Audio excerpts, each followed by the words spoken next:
Good morning. I'm Eric Blank. Today is November 19th, and this is the Commissioners' Weekly Meeting. Commissioner Gilman, any preliminary remarks? Or are you ready to approve the consent agenda? Good morning. I would vote to approve the consent agenda. Commissioner Plant? I would vote to approve the consent agenda as well. As would I. Proceeding number 25AL-0449 Mr. Bramlett. Good. Good morning. Absolute prestige limo. Yes, yes, I'm Gary Gramlich of the transportation staff. This is an advice letter and a revised page to Absolute Prestige's tariff. It was filed on October 23rd. The proposed effective date is November 23rd. Absolute Prestige may, under its certificate, provide charter, shuttle, and sightseeing service in Mesa County. The certificate was issued in August of 2018. Absolute Prestige is located in Loma, which is approximately 20 miles west of Grand Junction. And it may also provide luxury limousine service under its luxury limousine permit. And they've had the luxury limousine permit since November of 2008. Absolute Prestige is filing this revised page to add fares for two-hour sightseeing service in Mesa County. It currently has fares for half-day tours that are 3 to 4 hours and full-day tours that are 5+ hours. But it didn't have just the shorter term duration tours of 2 hours. Absolute does have somewhat unusual restriction on its certificate that requires it to transport a minimum of 10 passengers on each trip. The 2024 annual report for Prestige shows it operated 11 vehicles, had 5 employees and 13 independent contract drivers, and each of its vehicles, though, have a seating capacity of 16 or more. The revenues for 2024 for common carrier were only $13,500, and the expenses were over $150,000. But most of the revenue comes from the luxury limousine service, and the revenue of a limited regulation carrier is not required to be shown or added to the annual report. The owner of Absolute Prestige has stated several times that the vast majority of its income is received from providing the luxury limousine service and not the common carrier service. So the difference is, if you have a luxury limousine permit, you're required by Rule 6301 to provide the transportation on a prearranged charter basis and have a charter order for each trip that is provided, where the common carrier providing sightseeing service may charge per person, and of course is not required to maintain or complete any kind of contractual agreement. As you may remember, we've had several applications and issues with sightseeing service in the Grand Junction Palisade area. There are several carriers out there, so there is quite a high level of competition. But recently, one of those carriers filed to suspend its authority, and another just called last week for information on canceling its certificate. And so far this year, the PUC has received 9 applications to provide sightseeing service at various locations throughout Colorado. So there are quite a few carriers that provide sightseeing service. I would guess 25 to 30. So it's a service that carriers want to provide. It's very sometimes difficult to be profitable. But for the specific one today, I have a recommendation, of course. Yeah, that'd be great. Yep, it would be to allow the revised page to its tariff, Absolute Prestige tariff, to become effective by operation of law on the proposed date of November 23rd so the carrier can start providing the new service.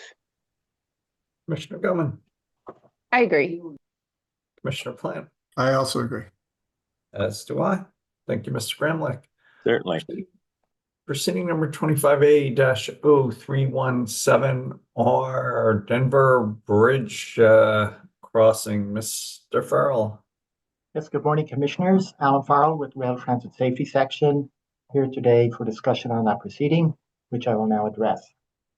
On July 24th, 2025, Denver filed an application requesting authority for the construction of an above-grade pedestrian bridge spanning over the tracks of the Denver Rock Island Railroad, or DRIR, BNSF Railway Company, or BNSF, and Regional Transportation District, or RTD, located south of the 48th Avenue and Brighton National Western Center commuter rail station in Denver. By decision number C25-0661, issued September 16, 2025, the Commission deemed the application complete, granted the application, and required Denver to file a copy of the signed Construction and Maintenance, or C&M, agreement with BNSF, RTD, and DRIR for this project by October 31st, 2025, prior to starting work at the crossing. On October 30th, 2025, Denver filed a combined notice of filing, motion for variance and extension of time, and motion for variance, filing a copy of the signed C&M agreement that it entered into with BNSF, requesting a variance of the requirement to file a signed C&M agreement with RTD, and for extension of time to file a copy of this signed pedestrian bridge aerial easement document that it is working on with RTD with the Commission as soon as it is finalized and prior to starting construction. And thirdly, requesting a variance of the requirement to file a signed C&M agreement with DRIR and for acceptance of the 3 agreements Denver has entered into with DRIR in lieu of a signed C&M agreement. In support of its motion, Denver states that the signed pedestrian bridge aerial easement document entered into with RTD will contain the key provisions of a C&M agreement and will be filed prior to starting construction. Denver also states that the 3 agreements it has entered into with DRIR outline the terms for operation and maintenance of the crossing. Denver included a copy of these 3 agreements with the filing of its combined motion. Firstly, the settle agreement. Secondly, the rail operating easement and use agreement. And thirdly, the rail construction operations and maintenance agreement. For these reasons, Denver requests variances of the requirement in decision number C25-0661 for Denver to file a copy of the signed C&M agreement with RTD and DRIR. DRIR, BNSF, and RTD do not contest or oppose the motion. And unless you have questions, I have a recommendation. That'd be great. Staff recommends the Commission grant the combined notice of filing, motion for variance and extension of time, and motion for variance. Commissioner Gilman, I agree.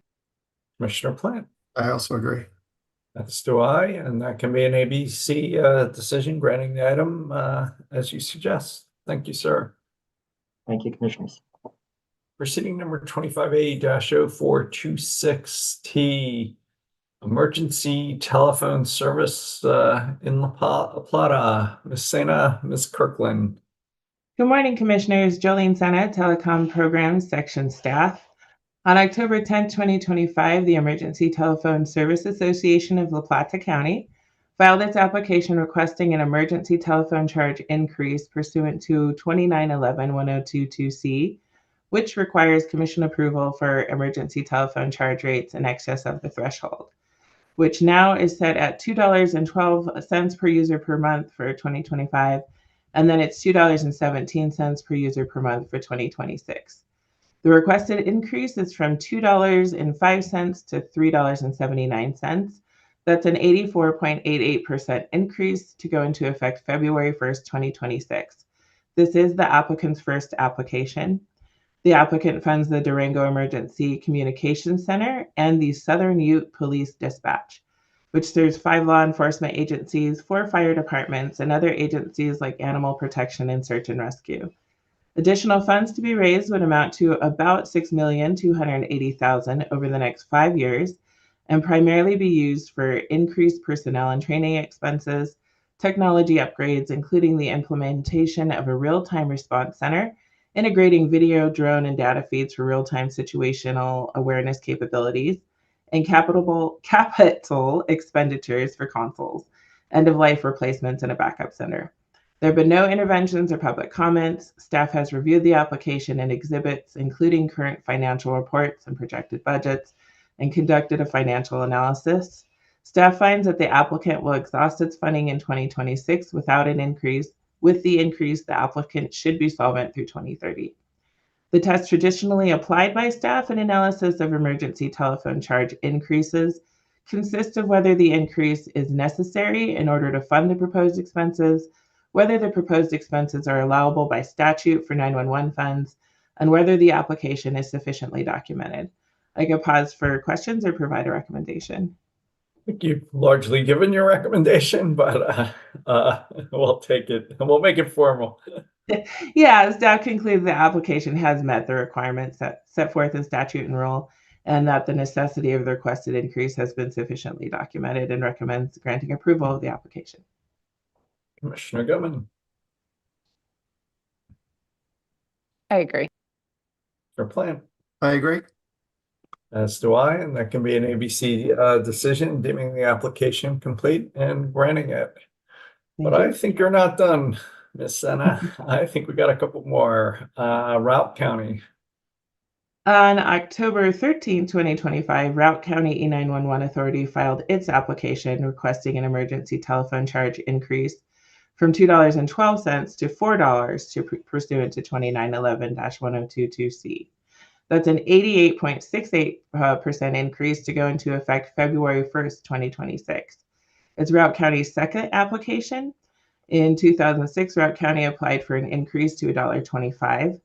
The applicant funds the Routt County Communications Emergency Communications Center, which serves 4 law enforcement agencies, 5 fire departments, and supports 21 other agencies like emergency medical service agencies, the Colorado Division of Wildlife, and Colorado State Parks. Additional funds to be raised would amount to $3,440,000 over the next 5 years, and primarily be used for increased operational expenses for personnel and healthcare benefits, and the opening of a satellite dispatch center in Hayden, Colorado. There have been no interventions or public comments. Staff has reviewed the application and exhibits, conducted a financial analysis. The applicant will exhaust its funding in 2026 without the increase, and with the increase, the applicant should be solvent through 2030. Staff did apply the traditional tests for emergency telephone charge increases, assessing whether the proposed expenses are necessary, allowable by statute, and sufficiently documented. I could pause for questions or provide a recommendation. If you give us a recommendation, that'd be great. Staff concludes the application has met the requirements set forth in statute and rule, and that the necessity was sufficiently documented, and recommends granting approval of the application. Commissioner Goodman, I agree. Commissioner Plant, I agree. as do I. And again, that can be an ABC order. 25A 0427T, no, 29T, Morgan County. On October 13, 2025, Morgan County 911 Authority Board filed its application requesting an emergency telephone charge increase pursuant to 2911-1022C. Their requested increase is from $2.12 to $3. That's a 41.5% increase to go into effect February 1st, 2026. This is their first application. They fund the Morgan County Communications Center and serve 5 law enforcement agencies, 4 fire departments, and an ambulance. Additional funds would amount to $1,803,000 over the next 5 years, and primarily be used for increasing personnel and training expenses, technology upgrades, including a new call taking system, and upgrading their computer-aided dispatch system in 2026. They also have capital equipment expenses, namely a radio tower for the Wiggins area to resolve coverage holes. There's been no intervention or public comments. Staff has reviewed the application and exhibits. Staff finds the applicant will exhaust its funding in 2026 without an increase. With the increase, they should be solvent through 2030. Again, the staff applied the traditional test, assessing whether the proposed expenses are necessary, allowable by statute, and sufficiently documented. I can pause for questions or provide that recommendation. Nope, if you give us a recommendation, that'd be great. Staff concludes the application has met the requirements set forth in statute and rule, and that the necessity of the requested increase has been sufficiently documented, and recommends granting approval of the application. Commissioner Gilman, I agree. Commissioner Plant, I agree. as do I, and that can be a final ABC order. So thanks, Ms. Thank Sinha. you. 98M-2362T. We're going back to 1998. Ms. Ray, take us back. Good morning, Commissioners. Gladys Ray with your telecom staff, joined by Megan Ruette. Before you this morning are two parts. The first is a 2025 Colorado High Cost Support Mechanism report, which is due to the Legislative Assembly by December 1st of each year. The second part is the proposed CHCSM mechanism budget for 2026. The legislative report contains contributions collected through the rate element assessment of 2.6% by each telecommunications provider. The total amount of the CHCSM from which distributions are to be made for the following calendar year. Since 2015, the PUC has allocated $97.3 million to the CHCSM fund to support the rural broadband deployment. As of January 1st of 2025, the broadband deployment account has allocated 100% of its CHCSM surcharge contributions, excluding basic service support to the 12 rural providers and administrative costs. For the year 2025, the surcharge contribution amount is projected to be $18.7 million, which would be approximately $715,000 less than the total annual amount contributed in 2024, which was $19.4 million. Overall, we estimate there will be roughly a 3.8% decrease in contributions between 2024 and 2025. Distributions to the basic service providers were at $4.7 million in 2025. Distributions to the broadband deployment are projected to be at $12.4 million for 2025, and the PUC administrative and third-party contractor costs are estimated to be $320,000. The second part is the proposed budget for 2026. The contributions are projected to be approximately $19 million annually. Distributions to the 12 rural providers are to remain at $4.7 million, and distributions to the broadband funding, with the transfer to the Broadband Deployment Board, are projected to be $12 million for 2026. Administrative costs for the fund by our third-party contractor and the PUC are estimated to be at $365,888. I can pause for any questions or proceed to the recommendation. We'd welcome your recommendation. Staff recommends that the Commission issue the 2025 CHCSM report to the General Assembly by December 1st and approve the 2026 CHCSM budget. Commissioner Gilman, I agree. Commissioner Plant, I agree. as do I. And for at least the budget, the 2026 budget part, that can be an ABC decision. So thank you. Proceeding number 24A-0547E, Public Service Company, DSP, Ms. Dundas, Mr. Mendelson.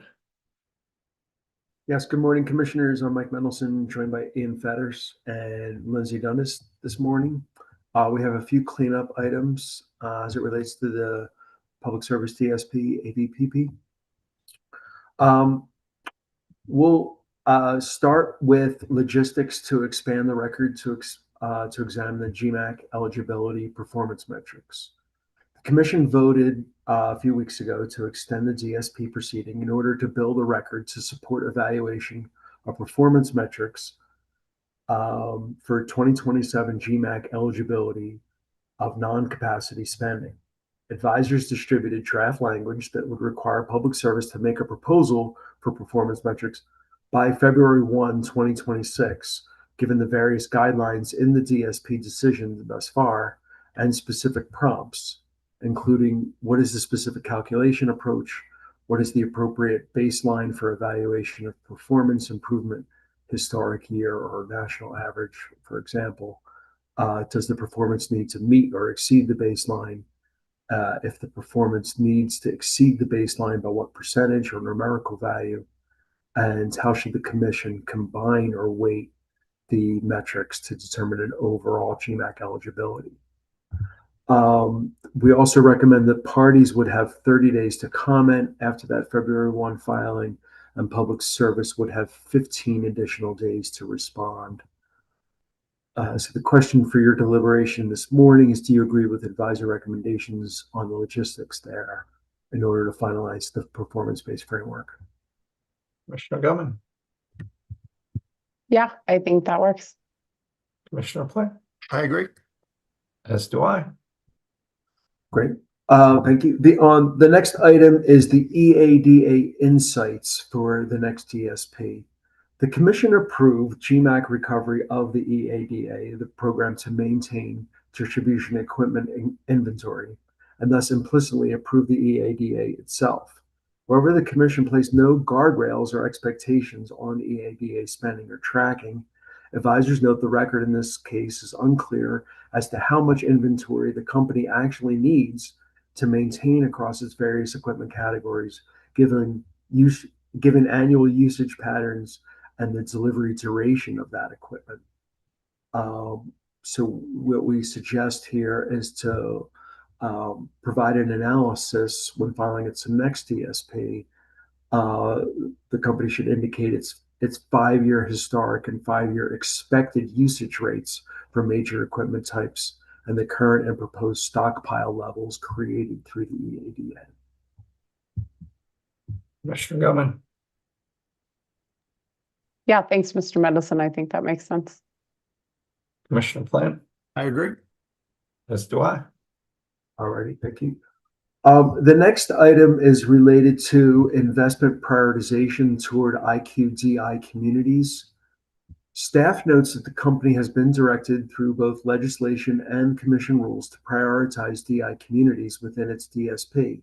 Staff claims the company did not specifically prioritize as required by the statute, and that the company responded to a discovery request that it has not yet been able to effectuate necessary changes to how the company prioritizes asset health and reliability projects, given the timing of the DSP, and that the company lacks reliability information specific to DI communities.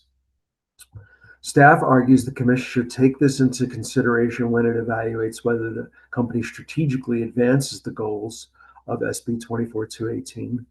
They also recommend the company should explain in its next DSP the proactive approach the company took in placing more weight on projects benefiting DI communities and adding criteria including benefits to DI communities in the company's analysis in its next DSP.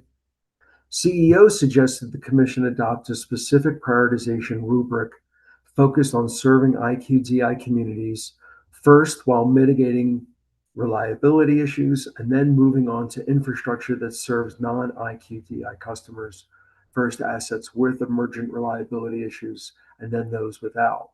WRA also notes that it is non-clear how the company is prioritizing IQDI communities. Public Service responds that the filing of the company's DSP occurred only a short time after the passage of SB 24218, that timing did not leave a substantial amount of time for the company to conduct a full reevaluation of projects based on the statutory factors beyond how the company prioritizes projects through LoadSeer and its existing procedures. 2, the suggestions by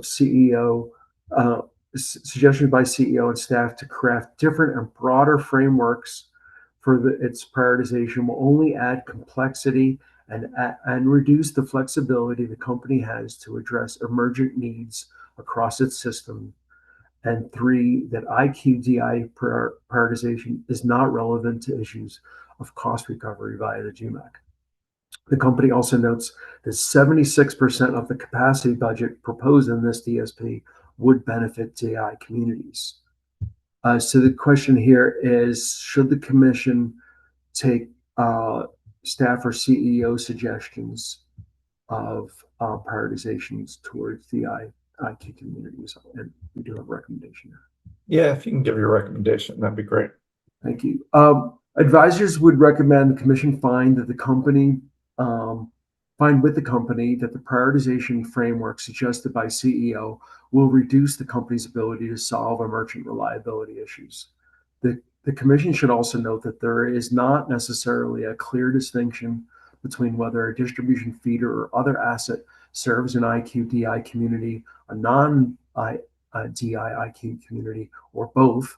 But in instances where there is a distinction, the company is required by the DSP statute to prioritize investments that improve infrastructure for income qualified or disproportionately income communities with residential capacity constraints. We do agree with staff that public service should explain in its next DSP the proactive approach the company took in placing more weight on projects benefiting DII communities, as well as the provision of historic reliability data for DIIQ and non-DIIQ areas to ensure. Overall, we recommend the commission increase interconnectedness of the DSP and QSP proceedings in order to facilitate transparency of investment needs and progress towards reliability improvement. Commissioner Gilman. Yeah, thanks, Mr. Mendelson. I might just kind of add an amendment on that. I think this is something that's particularly hard to think about prospectively, is like, what does that prioritization mean? How do you ensure you're meeting emergent needs, but also prioritizing and providing enough emphasis on improving service and outcomes, especially for DI communities. So I think this is inherently difficult, but I also don't think it's really satisfying to completely punt this. I think it's a little bit unrealistic to say, well, we had time to make this entire gigantic plan after 218, but not to address this priority expressed in the legislation. So I would perhaps direct this to the performance framework, as we've talked about the performance framework in terms of ensuring that performance improves kind of more generally. It would likely also be important to understand if performance specific to DI communities has also improved. I think it's hard to pinpoint in this first adjudication exactly how we would define prioritization and what that means. But certainly in evaluating the performance framework, if we've, say, generally seen reliability improvements, but not in DI communities, I think that would certainly indicate a lack of prioritization and emphasis. So perhaps with this, at least for this go around, the proof is in the pudding. And this is really something we should look at in those performance frameworks to ensure there's at least a few ways to ensure that both generally, but as well as specifically in DI communities, those metrics that we discussed have been improved as a result of the plan. That makes sense to me, Commissioner Plant. Yeah, Yeah. I think that makes sense. I mean, the one thing I don't want us to do is sort of, prioritize those feeders that are not at their above their limit, above those ones that are at their limit, because that's sort of like the triage situation. But I think once you get past all the various different feeders that are over 100%, but I also take your point that what we also don't want to see is DI communities basically coming in at the end of the queue. So I think that the performance framework makes sense in terms of reporting back on their progress, and we could maybe accomplish both things once. I agree with your recommendation as modified by both Commissioners Gilman and Plant. So do you have what you need on that one, Mr. Mendelson? I believe so. If I could just clarify. So in the February 1 filing that the company makes, according to a prior decision, they should provide a framework that places additional weight on IQ-DI prioritization and let them come up with a suggestion for the specifics of that.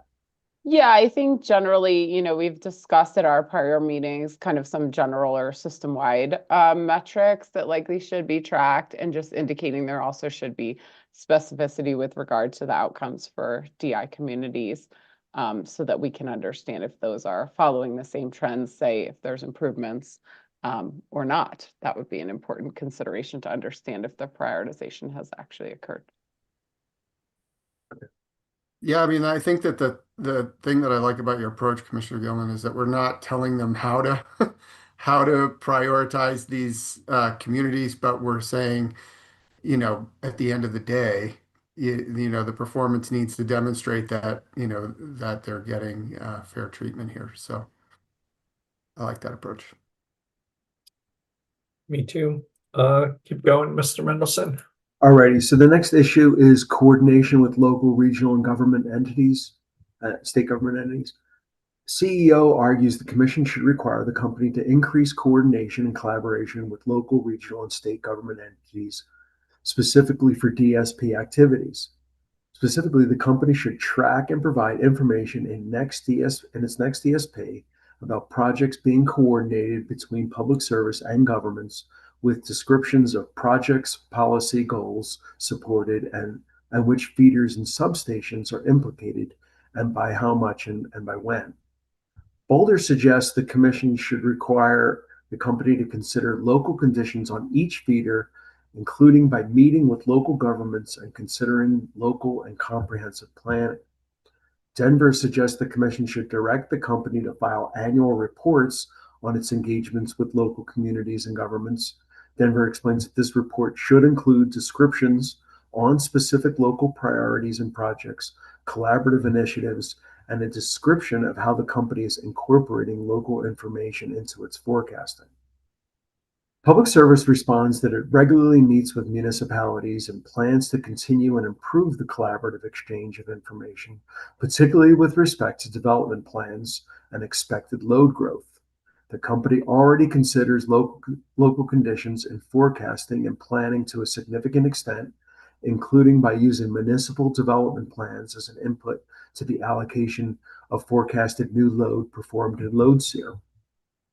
The company said that its engagement funding is handled separately from the DSP process through its area management group, and that it is not aware of plans to expand its engagement with local, regional, and state entities trying to implement policy goals such as affordable housing and electrification.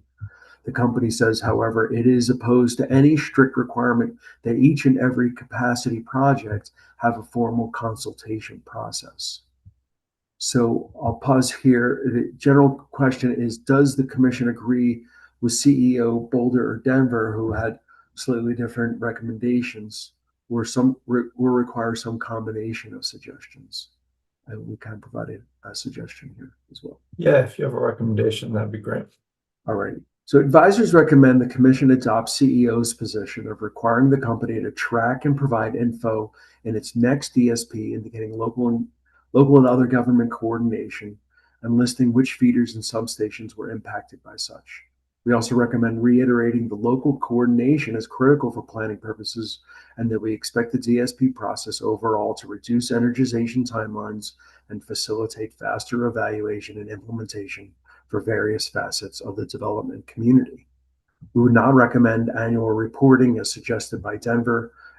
Advisors are not sure what process would be around those reports, or if that process could be impactful. We would not recommend adopting Boulder's suggestion to engage local communities on every feeder that could allow local entities to significantly slow down the capacity expansion process. Commissioner Gilman. Thanks, Mr. Mendelson. Yeah, I agree with your recommendation, although I would note I think it's definitely not the intention of any of these municipalities to slow down the process, especially in their communities. I think it's notable, really, the company's vision on how thoughtful and thorough their outreach and communications with municipalities does not appear to be shared by the municipalities.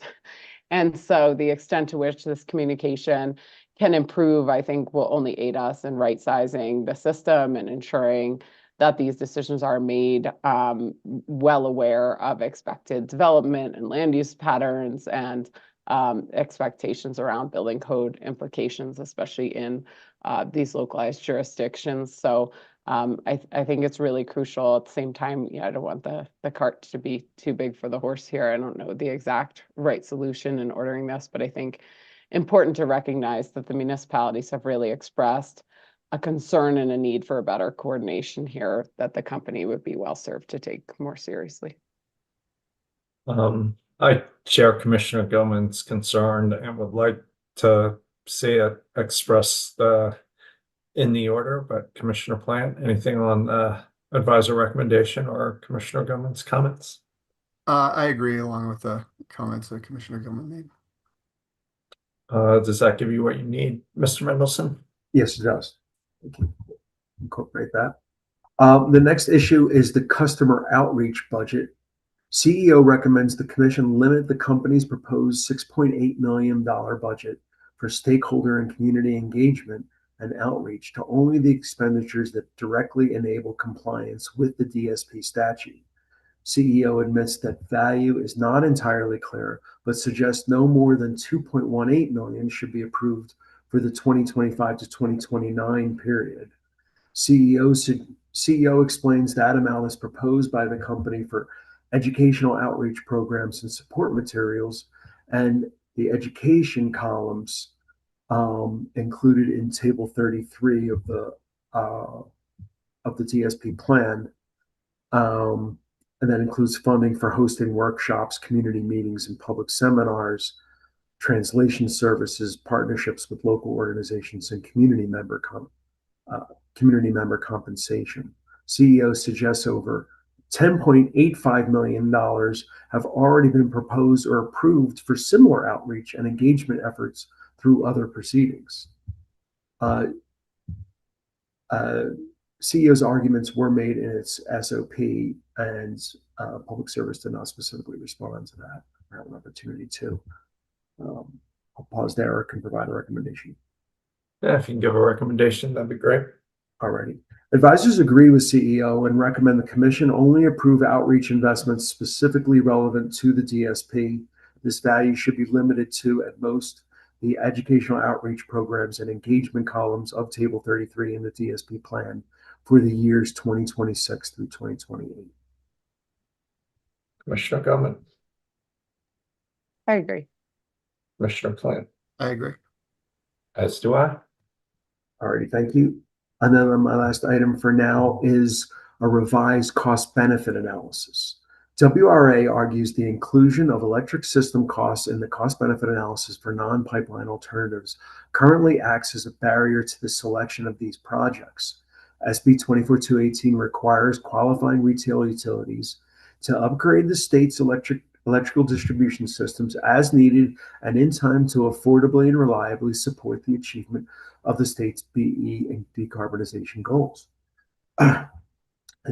For this reason, the company should proactively plan its electric distribution system in a manner that appropriately accounts for forthcoming non-pipeline alternatives.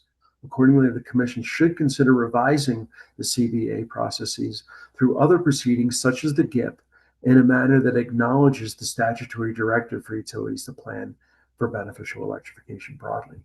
WRA notes this action is outside the scope of this proceeding, but wanted to make this point. So I could pause. Yeah, do you have a recommendation? Well, advisors note that this issue is specifically taken up in the current Public Service GIP proceeding 25A0220G. We would agree, however, with WRA's last caveat that this action is outside the scope of this proceeding to the large extent that it wasn't central and wasn't relatively given broad attention. We would recommend you not take this up here as it's complex and hasn't been thoroughly vetted, but think that the GIP or perhaps the upcoming DSM proceeding could be a proper forum. Commissioner Gilman? Yeah, I agree, and I'd encourage WRA to move their advocacy to the GIP as the appropriate venue here. Although certainly I think this proceeding provides a good context to understand really the scope and magnitude of the company's expectations for improvements to the distribution system that may relate or underpin some of those expectations around electric system improvement costs related to MPAs or other things. While I think there are relevant features to be pulled from here, I think the appropriate advocacy is in the GIP. I will note that the answer deadline already passed in the GIP, so to the extent addressing this there requires some revision to testimony, I recognize that that might be the case. Commissioner Plant? Yeah, I agree. I mean, this is a real frustration, and it was a real frustration in the testimony that we had. The cost benefit analysis on the MPAs, most of it is the electric system costs, and the projects get rejected because of distribution expenses. Yet here we are making big distribution expenses, and we don't see that reflected in a reduction of those costs that are attributed to the MPAs. And I think that's a real problem with the process. I would agree, however, though, that this probably isn't the right place for that, but it is a significant concern. I agree with everything that's been said. Does that give you what you need, Mr. Mendelson? It does. We'll add something in the order now. I'll now pass it over to Mr. Fetters. Mr. Fetters? Good morning, commissioners. Can y'all hear me okay? We can. Excellent. I'm Ian Fetters with y'all's advisory staff, and we've got just a few DSP items to talk about. The first two items go together, and they are whether O&M costs should be included in the GMAC, and additionally, whether labor costs should be included in the GMAC. PSCO is requesting approval to flow O&M expenses of a little over $6 million per year through the GMAC based on increased staffing needs in community outreach and engagement. As quick background, Senate Bill 24-218 requires a staffing analysis, and the Commission is required to review the contents of the staffing analysis as part of the DSP. In the November 5th deliberations, the Commission discussed the staffing analysis that was provided by PSCO and required additional reporting on current staffing levels and details on how the staffing supports improving the interconnection process as part of the next DSP, as was recommended by parties in the proceeding. However, related to this staffing analysis, PSCO is requesting approval to flow the labor costs associated with that increased staffing through the GMAC rider. The company states that some of the costs in this incremental labor will be capitalized and some would be treated as O&M expense, and it provided the forecasted split between capital and O&M as part of confidential attachment JJP 5C. In addition to staffing, PSCO is requesting approval to flow portions of the outreach and engagement budget through the GMAC, as Mr. Mendelson discussed earlier this morning. Trial staff recommends that the company be required to recover DSP-related labor costs through base rates rather than through the GMAC. According to staff, DSP-related labor costs would be best reviewed through a comprehensive prudency evaluation and a rate case review. In contrast, the GMAC is designed for expedited cost recovery and, according to staff, would not achieve the same level of scrutiny. As discussed in past deliberations, staff also maintains that the company failed to provide an analysis of current DSP staffing levels, instead focusing solely on future staffing levels. Alternatively, if the Commission chooses to include labor costs in the GMAC, staff recommends additional transparency on labor costs, both capitalized and O&M, in annual reporting, as well as when those costs are ultimately rolled into base rates, and limitations on recovery of those costs consistent with those limitations approved in the company's most recent rate case, such as limitations on annual incentive plans and long-term incentive. In its rebuttal, Public Service notes that personnel are an essential part of achieving the goals of distribution system planning. Company witness Eiley describes the staffing analysis as bottom-up analysis in which each team was engaged to understand challenges to implement the projects. Company witness Bakay states that all costs that are necessary to implement the DSP should be included in the same cost recovery mechanism in order to allow for complete review, and notes that the labor costs proposed in this filing are incremental and unique to the DSP. He also confirmed that labor costs in the GMAC would be trued up to actuals, like all other costs in the GMAC, and that the company's TIPA rider also has labor costs, which was similarly crafted as part of the clean energy transition. So I can pause for questions or have a recommendation. Yeah, let me just make one clarification. I'm a little confused about how capitalized O&M and labor costs are treated in the part of the capacity budget that we've deemed to be type 1. Are there capitalized labor costs in that or not? Do you know?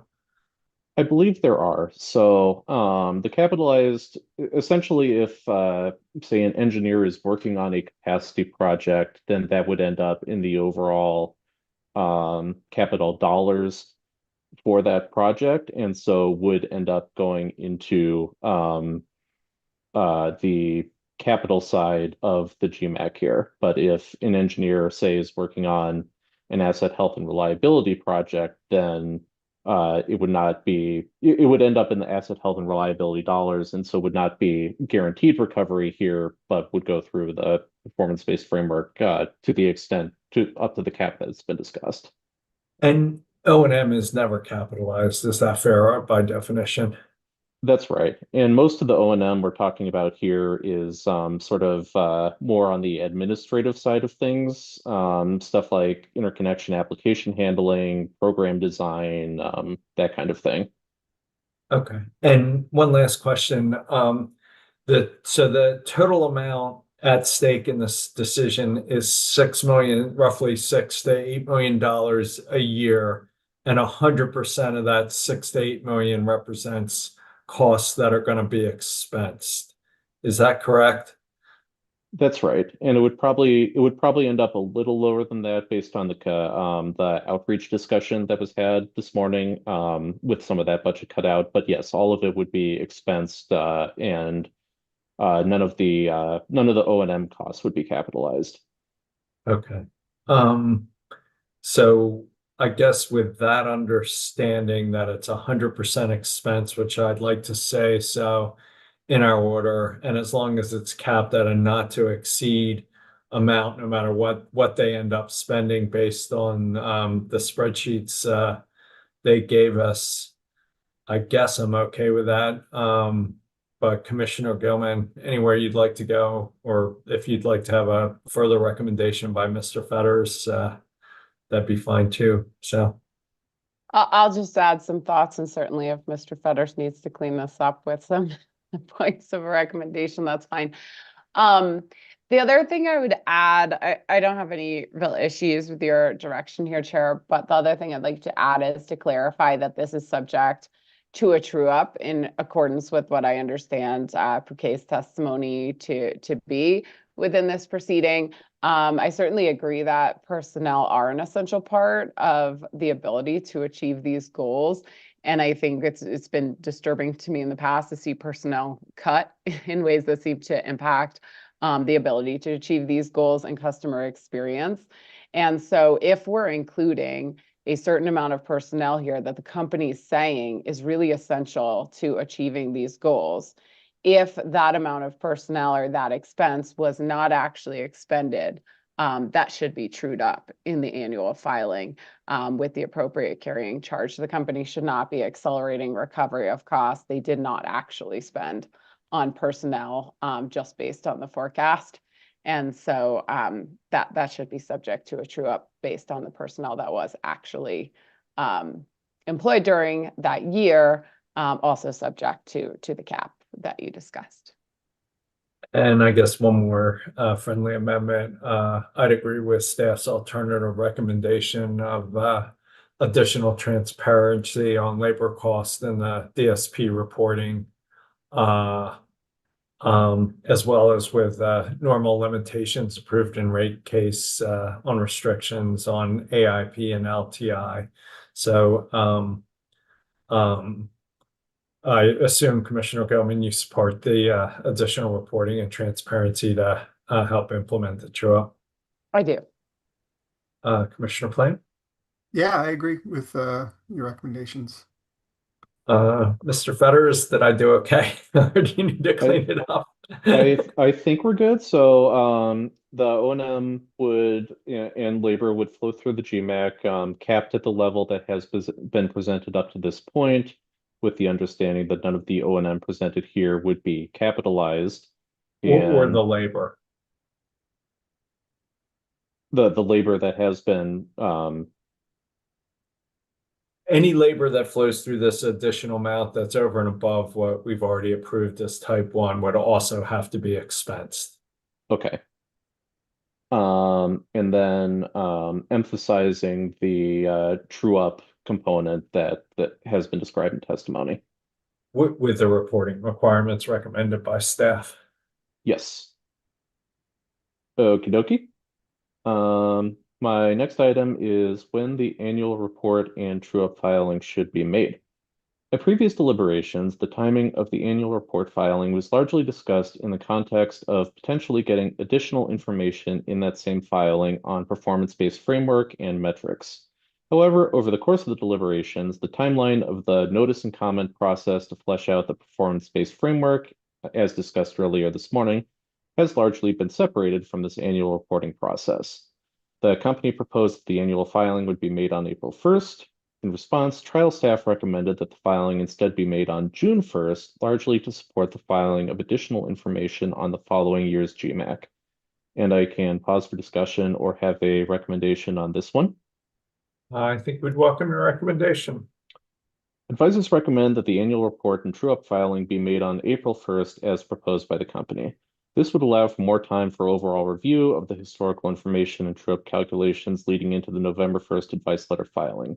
We recognize that as the performance-based framework is developed, it is possible that the need for additional preview filings may become apparent, but advisors believe the precise need or cadence for this information can be developed further along with the performance-based framework, and that its timing does not necessarily need to tie to the annual report filing determined here.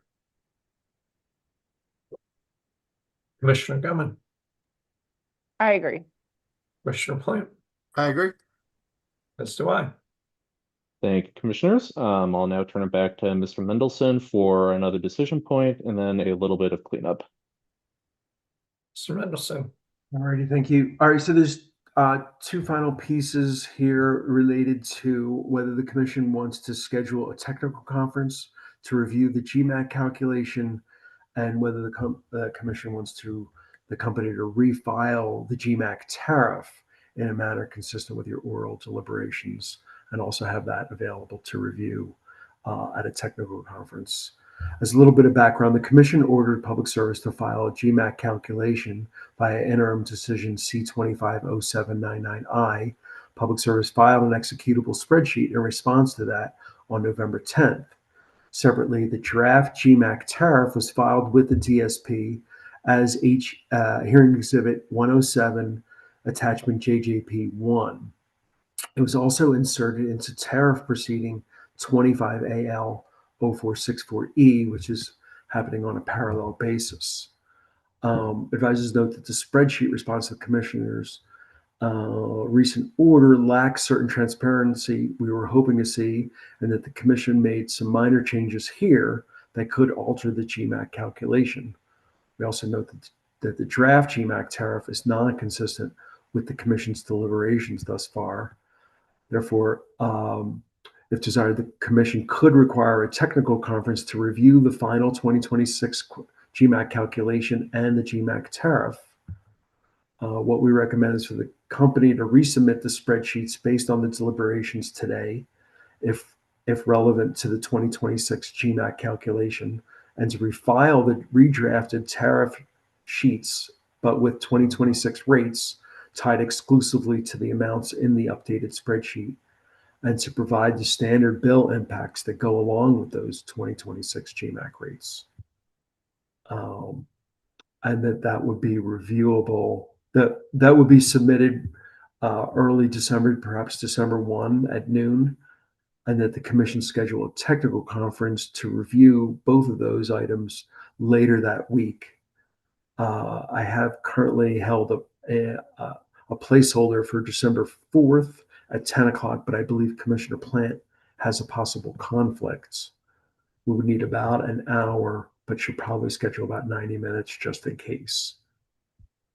So the question here is, do you agree with that proposal of what the company should be refiling here as far as the spreadsheet and the tariff? And would you like a technical conference to review those items? Commissioner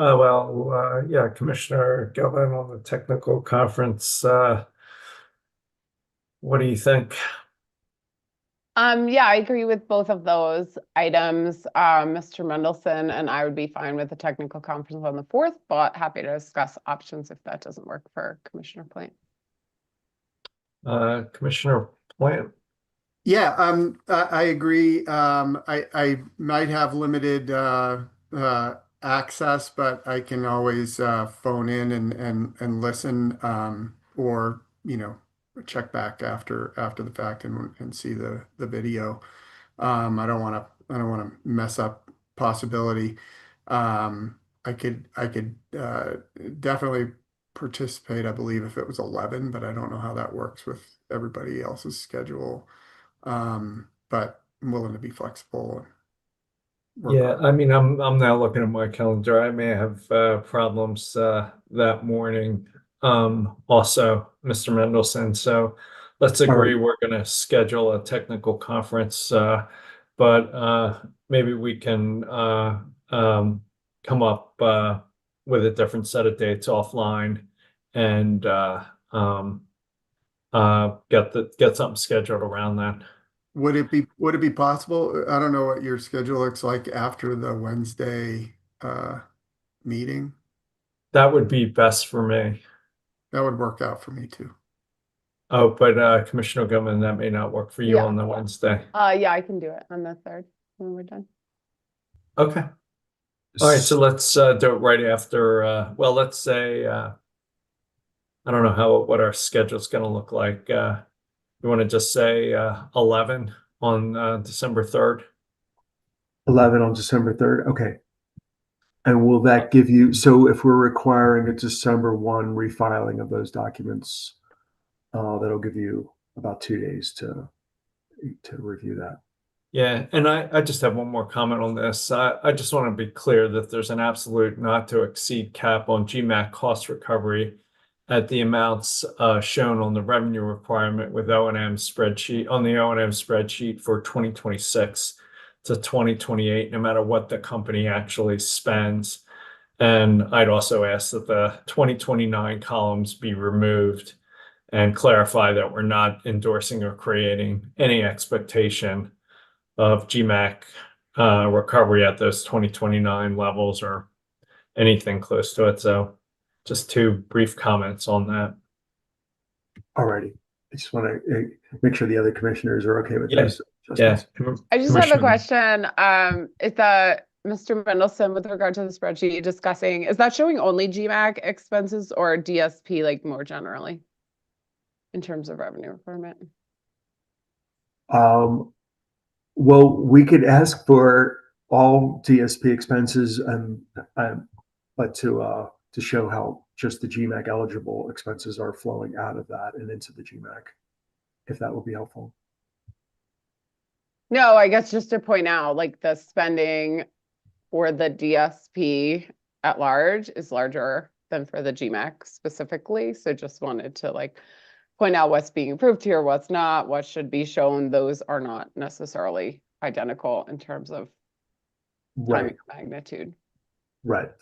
As I understand the spreadsheet, it was just what's GMAC eligible, that what was submitted so far. Yeah, But in that case, obviously, I think we only limit what's shown there to be what's actually been approved as part of the GMAC. Commissioner Plant?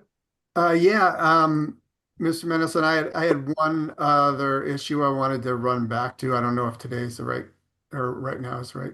Today is the Today right is day the time, and the maybe day. the only day. And Yeah. I also have one more final thing I'd like to talk to you guys about. But let's conclude the technical conference discussion, and then I'll turn it back to you, Commissioner Plant. Or did you have other issues before Commissioner Plant and I go to our final issues? Mr. Mendelson. No, that was the last piece that. So we will. It sounds like we're going to schedule the technical conference for the 3rd at 11 o'clock. For do the commissioners have 90 minutes available? I do. Alrighty. And I don't think it will take that long, but just in case. And to direct the company through an interim order to update these two documents so that the commission is prepared for the technical conference. And all right, before we move on, Commissioner Plant, did you want to cycle back to another issue? Yeah, in looking through some of our previous discussion around smart panels and the VPP and things like that, we expressed our desire for smart panels to be included in the VPP aggregator offerings to stimulate the market forces and participation in a smart panel VPP product. But I also, we didn't really specifically address the pilot that Denver proposed. And in their description of the pilot, Denver witness Fugetta outlined that the VPP could be used as a mechanism for doing that. And I just wanted to make sure that we, specifically authorized that pilot. I think we could get a lot of really important information out of that, particularly for the next DSP. So just as a reminder, Denver sort of outlined their proposal for this smart panel pilot in Denver based on the PG&E SAVE program, which was a combination of batteries and smart panels. I know that there's already been some battery pilots in Excel. I don't know how that piece might integrate with what Denver is proposing, but I wanted to make sure that we authorize this smart panel pilot in Denver specifically on those capacity constrained feeders or a capacity constrained feeder. To be able to see how some of this new technology that's coming out around smart panels might be effectively used in a VPP, both the aggregator VPP structure for coincident peak feeders, and then also as they're developing their grid DERMS capabilities to see how we can improve asset utilization on those capacity constrained feeders, and then report back in the next DSP around the results of the pilot and how that might be expanded or modified or implemented in the next DSP so that we can take full advantage of that technology. So that was just what I wanted to pull back up for our consideration. I'm good with including language along those lines in our order requesting that pilot and reporting back, Commissioner Gellman.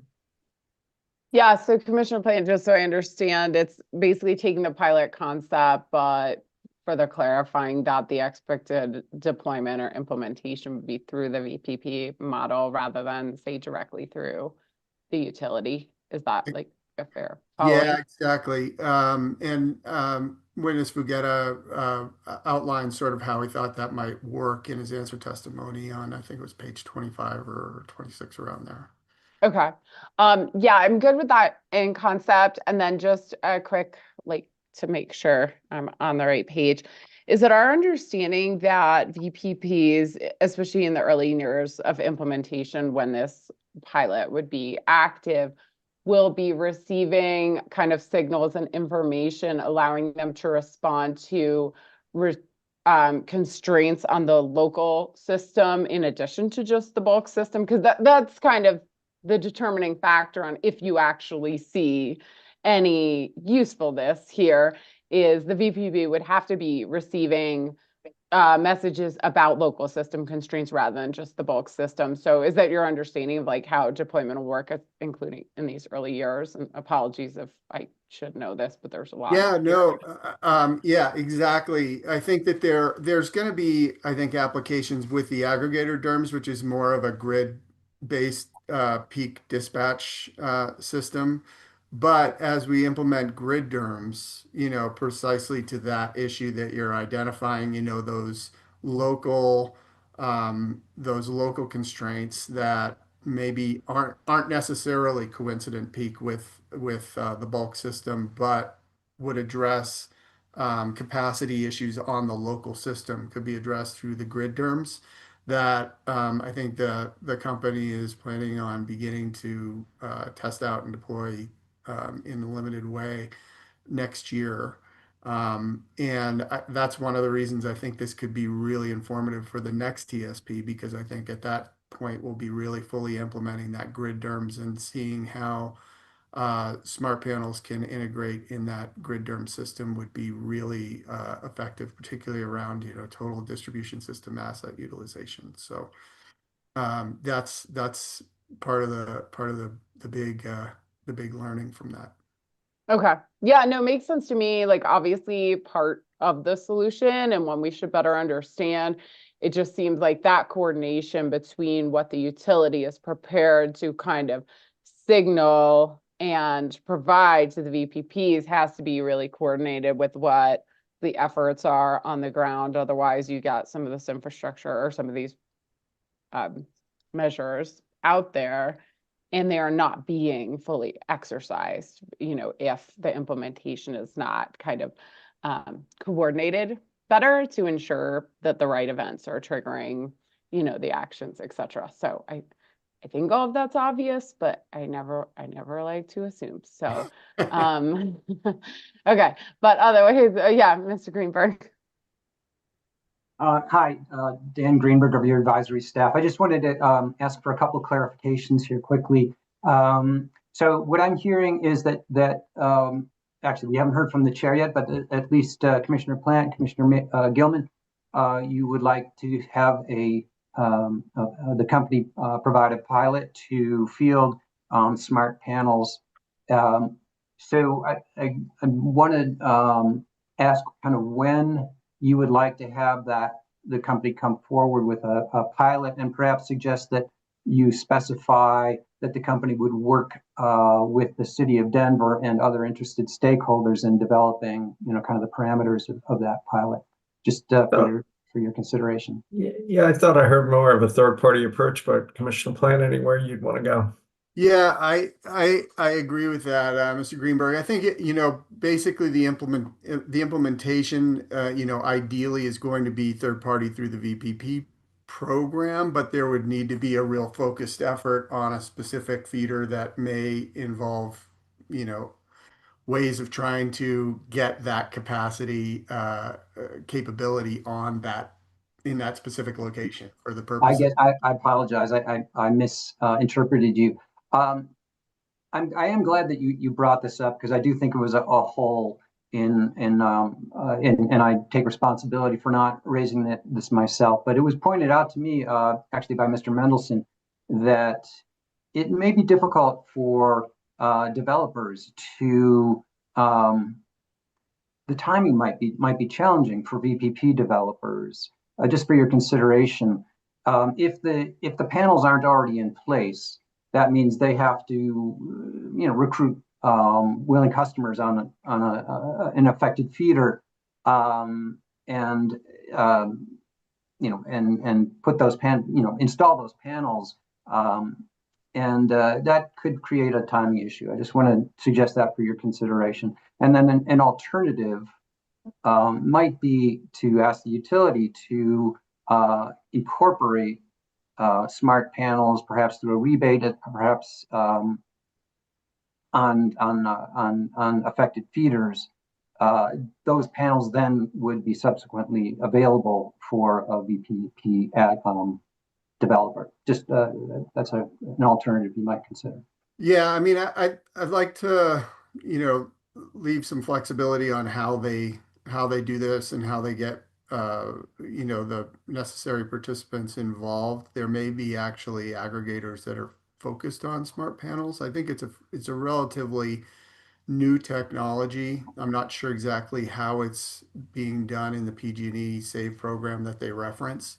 But what I'm more interested in is really getting some good solid data out of this that can inform the next DSP, and particularly kinds of things that Commissioner Gilman was identifying around the grid DERMS implementation and how this impacts asset utilization on the distribution system. So how they do that specifically, I don't want to get too in the weeds on, but yeah, it may be some sort of a focused effort like that.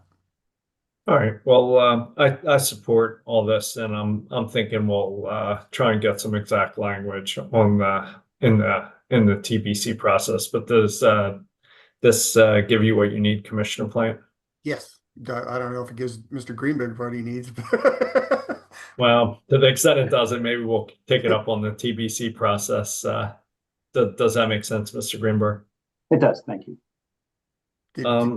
Did you get your vote in? I think Mr. I did. Yeah. Okay. I support. Mr. Mendelson, anything else? I just have one final thought to share. No, you can go ahead, Chair Blank. So just one final big picture thought on affordability that I want to share that came out of our discussions in the record in this case. And I wanted to wait until the end of the deliberation to bring this forward because I want to be clear that I'm now discussing affordability in a more general sense and separately from the strategically and affordably standard that by statute governed our decision-making in this case. More specifically, in the low case retail sales growth scenario, which was hearing Exhibit 110, which was also adopted in the JTS process, total sales are assumed to grow at a compound annual growth of 3% from 2024 to 2029, or more than 10 times faster than they did during the last 15 years. Over the same period, 2025 to 2029, the company proposes to spend a total of over $23 billion in capital in the low growth scenario. To put that spending into context, total rate base was $8 billion when I joined the commission, and now it's over $12 billion. This level of capital spending is massive and more than doubles the company's projected Colorado earnings from $700 million in 2024 to over $1.6 billion in 2029. Starting with an actual average residential rate in 2024 of 13.82 cents per kilowatt hour, as documented in the company's FERC Form 1, the low case financial model projects average residential rates to be 55% higher in 2029 as compared to 2024, or having average residential rates of over 21 cents a kilowatt hour in 2029. That's a very large jump in rates. Moreover, this calculation is based on the company's JTS direct case supply side cost inputs. In the company's rebuttal case, it informed us that actual costs are likely to be higher. Using the higher estimates, average residential rates are projected to be 60% higher in 2029 as compared to 2024. Finally, if we were to adopt the company's lower low sales forecast, still triple the historical compound annual growth for retail sales, and include the higher supply costs from the company's JTS rebuttal case, there's a projected 72% increase in average residential rates. At the same time, the company has told us that it's not willing to share any of the risk if the projected sales growth does not materialize. I know there's multiple ways of looking at affordability, including comparing Colorado to national average rates, share of wallet, energy burden, etc. But having heard from hundreds or thousands of customers over the course of many rate cases and several GCA bill increase processes, my sense is that customers care mainly about what their bills are now and what they're going to be. So for me, in thinking about and defining affordability, I propose that we look mainly at growth in average residential rates and bills from today's level. From this perspective, I'd like to find on this record that the company's vision of the future that was presented here in the JTS, while great for the company's earnings, may fundamentally not be affordable for many Colorado customers, given likely projected 55 to 72% increase in average residential rates. Given all this, I think we may need to explore ways to manage down capital spending and rate impact, including in the upcoming rate cases and sunset discussions. On this record, I'm concerned that we're fundamentally not on track to maintain affordability, at least as defined in this manner, and would like to say so in our order as guidance for future cases and processes. So, Commissioner Gilman, I know you were managing GMAC cost recovery down to lower levels than Commissioner Plan and I, and just wondering if you have any thoughts about including thoughts like these and really this analysis in our final order to help frame where we go from here. So, anywhere you'd like to go. Yeah, thanks. Well, I don't have anything prepared because, of course, I don't necessarily know what you're going to bring up when we come here. Yeah, one of the joys of this process. Yeah, I mean, I very much agree with your concerns here, and have to acknowledge, like, especially on the electric side, there are expectations for growth for a number of different factors pushing growth on the electric system. Several of which align with other state policy objectives, like electrification, right? And so this really feels like a balancing act in ensuring that the grid is ready to support those state policy goals. And I think that is really a priority of the Commission. But right sizing the grid to achieve those state policy goals is of the utmost importance. For one reason, first of all, you kind of cannibalize the ability of you to be successful in those other goals. If the electric system costs skyrocket, the interest in electrifying anything will substantially decline at that point. But also just the ability of customers to afford what's coming, the risk profile of ensuring that we really are, in the right time and in the right locations, investing in the grid in ways that are the most effective and impactful to customers, to our ability to bring new load on, to our ability to improve reliability. And I think in the end, that's why we saw the commissioners take such a priority with ensuring there are performance metrics going to be in place to ensure that this spending really achieves the purpose of which it was intended per the statute. And, I think our focus going forward really needs to very much be on ensuring optimization of the utilization of these grid assets and of programs like BPPs, demand response, that can really ensure, especially that new loads coming on, existing loads, are able to flex and provide really optimization of asset utilization going forward. So we can ensure everything that we are essentially asking customers to fund is being utilized in a way that is the most responsible, so that we're not over-investing. And I think the company's vision, as we've expressed over however many hours now, both here and in the JTS, does not get there. They have missed the mark in providing load curves and kind of a vision of the grid of the future that really gets to the optimization that is necessary to keep this affordable for customers. And, we've certainly tried to ensure that there are processes going forward to move us in that direction, but this is going to be an ongoing effort to ensure really that we provide the best value to customers. But I think that's very much our priority here. So it sounds like you're okay, including some language along these lines, talking about general affordability, that potential rate increases maybe is modified by the need to balance the tension you described between the need to grow our grid, but also the need to keep it right-sized and affordable. So it sounds like and look, there is more capital spending coming, right? We can't just continually throw up our hands and saying, why are you spending more capital? But I think clearly there needs to be a keen focus on ensuring that any of that spending is optimized, especially around the different tools and abilities to manage grid asset utilization, to ensure that we're making the best of whatever we're investing in.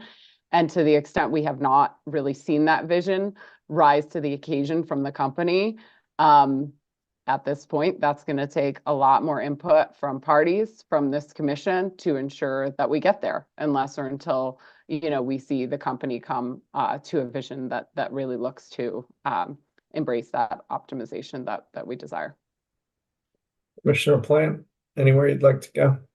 Yeah, well, I appreciate you bringing this up, and I think that Commissioner Gilman really hit on the thing for me that really identifies affordability, and that's asset utilization. And I mean, there's ways that we can do this dumb, and there's ways that we can do it smart. And I think that the most unaffordable ways are those ways that either focus on just one thing, either we're just focusing on generation and transmission, or we're just focusing on the distribution system, but really finding that, as you were talking about, finding that right size that maximizes the utilization in both of those systems, so that we're not overbuilding, so that we're not building to peaks, so that we're not really being inefficient with the ratepayer dollars that are going into the system. And I think that certainly, the two of you and myself, and I think this whole commission has really been focused on how do we balance these things,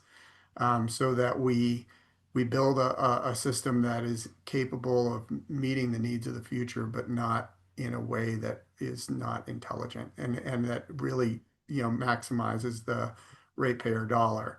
And I think that that's it's hard to define affordability around a certain number, but because people's uses are changing. We're moving a lot of things from one system into another system. There's a lot of stuff that's moving around, but if we do it well, then that's going to give us an affordable system. And I think the other thing that has to be included in that consideration is reduction of risk in future fuel price volatility that really can hammer people when it happens, and it's easy to kind of forget about it when it's not happening, when the prices are advantageous. But man, when it does happen, people really feel it, and reducing that risk in the future, I think, is another big part of that. All right, so it sounds like it's um, a little more nuanced and balanced than I had outlined, maybe with some language talking about how the key thing is to do it smart and better utilize our existing and increase system. But it sounds like there's a general sense that what we've seen from the company and the rate increases and capital spending and the nature of those spendings that results at least raises concerns and doesn't appear to be fundamentally on track. So anything final to say on that, Commissioner Gilman? And I think we can play around with the exact language in a TBC process, but anything further you'd add? No, I mean, I think you've got it, and it really just raises the need of this commission as well as parties to bring forth concepts on how to impose that focus, right? It is somewhat contrary to the utilities' natural incentive here, and we recognize that. And so I think that's what we see. Ms. Dundas, anything you want to add? Thanks, Chair. I guess I'm confused by the conversation if this is an additional point or if this is just more color on what's already been decided in this DSP. Do the commissioners... I'd like to just include this sense as sort of final thoughts in the commission's order, not to change anything we've already deliberated on and decided, but just to provide guidance going forward based on this record. We're looking at 2 rate cases in the coming days, maybe weeks, and we're going through the sunset process. So I'd just like to quantify and get these concerns out there as part of this order. Does that make sense, Ms. Dundas? By quantify, what do you mean? Because I think I heard a general sense that there's maybe concern over the long-term trajectory of spending and emphasis from Commissioner Plan and Commissioner Gilman on proactive and smart planning to ensure that money is being spent wisely. And then I heard something a little different from you, Chair. So I'm just not sure what would be in the order. I'd like the quantification based on the spreadsheets provided in this case. I think it's hearing exhibit 110, JWI, was it 5? Five the low forecast, yeah. Yeah, I'd like to quantify what the rate impacts are, the capital spending rate impacts are on this record under different circumstances in our order, and then share that in this order as a concern, and then have the discussion summarize that Commissioner Gilman, Commissioner Plant, and I had. Does that make sense, Ms. Dundas? Yeah, so I'll take some of your original your initial thoughts about what that exhibit presents as a long-term sales forecast and use that as the intro to your conversation about smarter planning and affordability. Okay. Yeah, and better utilizing the existing system. Thank you. Mr. Mendelson, anything else before we move on? I just had one thought on this last conversation, since there was a lot of discussion on system utilization. If the commission would like to tie this concept with the performance-based framework requirements that we're requiring the company. Absolutely. So yeah, so maybe you can do that in the context of the longer term performance based concept. So maybe that's a good way of including it in the body of the order instead of just concluding thoughts. Okay, I think that works, Chairman, because you raised a number of concerns about making sure that EVs and BE doesn't hit on total and local peaks, and perhaps the pathway there is improved utilization overall of grid infrastructure. Yeah, and I mean, in a way, this is a better way of framing it. It's like here, the concern is that in this case, on this record, the EV and BV demands disproportionately hit on system peak.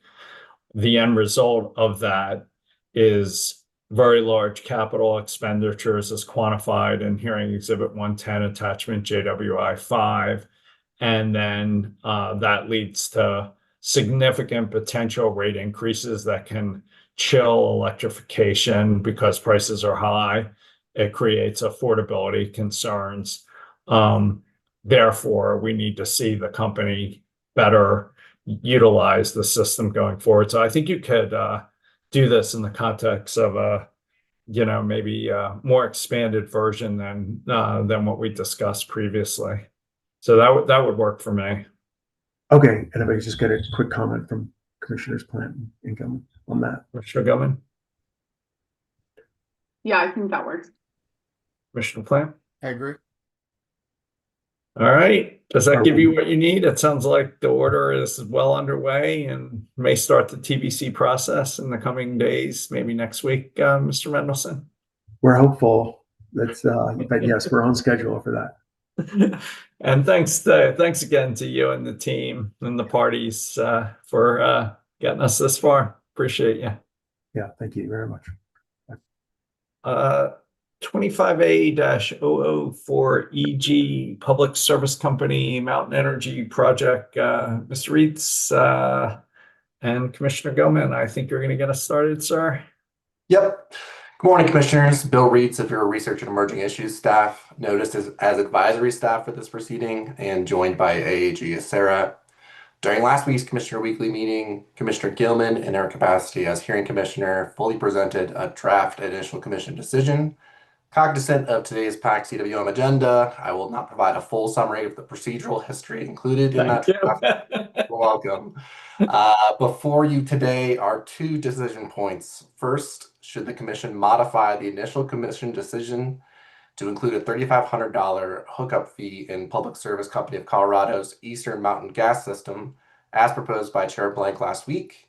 And second, the second decision point is whether to otherwise adopt Commissioner Gilman's draft commission order, which finds that the non-unanimous comprehensive settlement agreement, as modified by the order, is in the public interest and approves the company's application for the Mountain Energy Project and a certificate of public convenience and necessity for supplemental supply, as modified by the settlement and the commission's decision.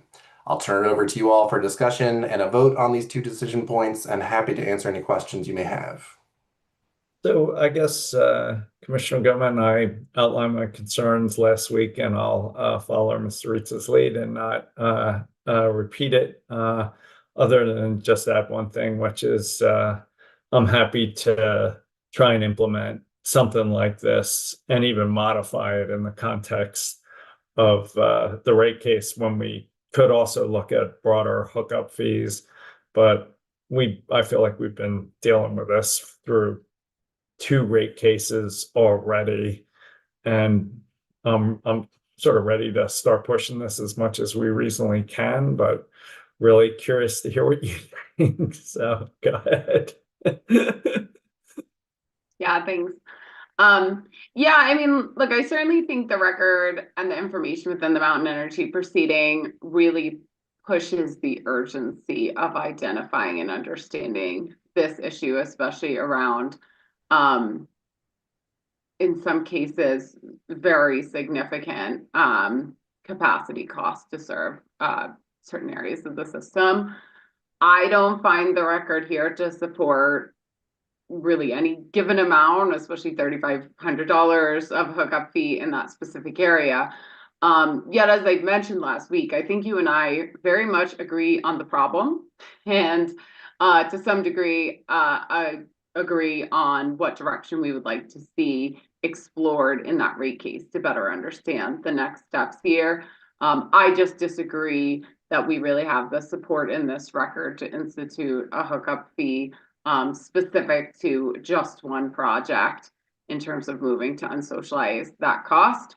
Although I think it's a very important issue to take up in the upcoming rate case to look at the application more broadly, to ensure that we're doing this in a fair and reflective way across the system. So how would you do that in the rate case? Would you like take notice of this record? I mean, how are you going to get to, are you going to try and do hookup fees across the system? How would you get to it in that case? I mean, I think it's just going to be trying to get deferred beyond that case. You're going to have the same problem in that case. I'm worried about that you have here. I think we can point to this record and kind of specifically refer to the rate case as an area we fully intend to pursue these questions. Perhaps we begin the rate case by really trying to identify and look at a methodology that works more broadly, so that this could be applied in a fair way across the system, and get comments from the parties there as to really the kind of considerations and pros and cons of this approach. I will point out the settlement agreement and the settling parties would like to explore the different, the idea of different base rate areas. Again, I think, as I described last week, kind of a slightly different solution that does slightly different things, rather than just looking at the impact of new load more specifically. And so I certainly agree with you that this is something that should be fully explored in that rate case. Like, the exact vision of how that plays out, I don't have right now. I do think that's the appropriate venue, and that certainly we have the ability, both through this order as well as at the beginning of that rate case, to really set the stage for that subject to be fully discussed and fleshed out in that proceeding. I just have one more question, and I'll turn it over to Commissioner Plant. But I mean, I get you don't love this record for setting something at $3,500, but $3,500 a structure. But surely it's more accurate and appropriate than 0, which is where you're at. There's no record for 0. Well, I mean, the record for zero is the entire historical context of socializing these costs, right? Like, it is not that the cost of new load costs zero. Clearly, on this record, the cost of new load in these areas is extreme. But no one ever notified of them of that. They didn't know that. The company themselves appears to have taken decades to even understand there was a problem there. And so this really is a paradigm shift where we're trying to now look at this much more proactively. So I'm not saying the cost of growth in that area is zero. It never has been, it never will be, but that is really the paradigm with which we have historically designed and basically expense the cost of these systems. I don't disagree with you that that looks to be increasingly problematic going forward, especially given what looks like a really disproportionate cost of growth in certain parts of the system that we really need to reflect, first of all, to be fair to existing customers on the system, but also to really provide the proper economics to customers in the choices that they're making when adding to the system.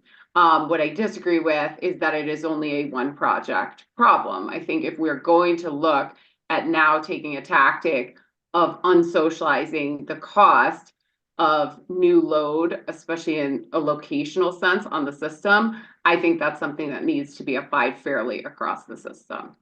I think this record is indicative of this is a problem we need to look at very seriously, but I don't see it justifying kind of doing it on only one set of customers. I feel like we've been trying to do this for 4 or 5 years across multiple gas rate cases. Commissioner Plant, anywhere you'd like to go? I think you get to decide this one. Yeah, I've basically come down in agreement with Commissioner Gilman on this. Not, yeah, I'm in spirit in support of what you're trying to do from the very beginning on this, Chair Blank. But you know, number one, I think looking at this specific case, clearly this would blow up the settlement agreement. I think that's pretty clear. There are some good MPA components in the settlement agreement. I feel fairly certain that MCC would not approve of this in their testimony. They were pretty clear about that. I think that it's not an ideal outcome for sure, but these settlements rarely are. And I do think that it's a specific issue that we should address in a much larger context within the context of the next rate case. And I'm very sympathetic to this idea that you certainly, you guys for a longer time than me, you have been bringing this up in other rate cases and trying to get things addressed, and it's incredibly frustrating. I think that since in the 3 years that I've been on this commission, I don't know how many times we've talked about performance-based rate making, and we still are trying to get parties to submit something that we can find actionable. But I think something that is that significant and I think really needed in looking forward should be done in the whole overall system within the context of a larger rate case. So I guess Mr. Reitz, I'm not going to dissent. I think what I'd like to do is find the common ground among the three of us, which sounds like is substantial, and just give as much guidance about this concern based on the record in this case, and state our intent and desire to see if we can implement something in this gas rate case instead of kicking it down the road. And for me, the staff space rate, geographic area thing just doesn't do it. I'm more interested in how growth is driving capital costs and less necessarily interested in the geographic difference is. So Commissioner Gilman, you okay putting this in a TBC order as much as possible, consistent with your comments today? Yeah, I'd be happy certainly to see your amendments or edits to that portion of the initial decision. I'll also point out, while I don't have the language right in front of me, in the 2024 gas rate case, we'd ordered the company to refile their line extension policy in this next rate case, really ensuring, to my recollection, that the cost of new business, like any dedicated infrastructure, for example, I don't think there was any time where the company could point to they ever charged a new development for the cost of a regulator to serve them, or some of that interim infrastructure. Any infrastructure necessitated by that new development be covered by them. That was the concept laid out in that 2024 outcome. And then we also addressed this issue of kind of the upstream capacity impacts of growth. I don't think there was a ton of structure there, but I would say that would be a good place to reference to kind of understand what we've already set up to be discussed in the conclusion of that 24 rate case, to perhaps just elaborate on with a finer point on this upstream capacity cost piece of things that we intend to really fully explore and have out in this upcoming rate case. So just wanted to kind of provide that context that these issues certainly have been teed up already. We expect the line extension policy itself to come in. And so I really do think this opportunity is primed to address these major issues. But it's very difficult. There are probably several different ways to do it, and that's really what we're going to have to look at seriously in the rate case coming up. But happy to see edits to this section that puts a finer point on how we think we can really address and direct that discussion coming into that rate case. And I'd just add meters to that. I think for some reason meters are getting socialized across the entire system. Perhaps new meters can be on individual customers. Perhaps the company can finance it, but I don't know why we're socializing that cost. So maybe that's another issue to explore, like you were saying, with the regulators. Commissioner Plant, anything to add? Nope. All right. So I think it's a 3-0 decision in support of Commissioner Gilman's recommended decision. Thanks, Commissioner Gilman, so much for taking the lead on this. I'll add some language with expressing these concerns to the TBC order. And does that give you what you need, Mr. Reitz?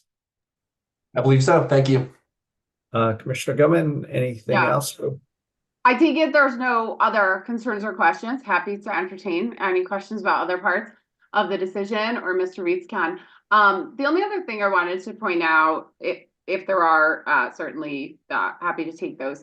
The other thing I wanted to point out, I do tee up in the decision significant discussion and additional findings on the design day methodology, much of which was discussed in this proceeding in a much greater depth than in any other proceeding that I've seen, and really wanted to memorialize that to try to move that discussion as we move forward in this planning paradigm to advance those processes and their precision moving forward, and really direct a lot of those discussions to the GIP as the likely venue of where those discussions on design day methodology are the most impactful and helpful to look at in a system-wide context, although this planning is done in these kind of weather zones, but to have a broader discussion on some of the bases for these calculations. I agree with that. I still think we should be addressing and following up on some of these as we look to modernize and improve some of this, especially in the kind of the policy context that we're now transitioning into, looking forward on the system.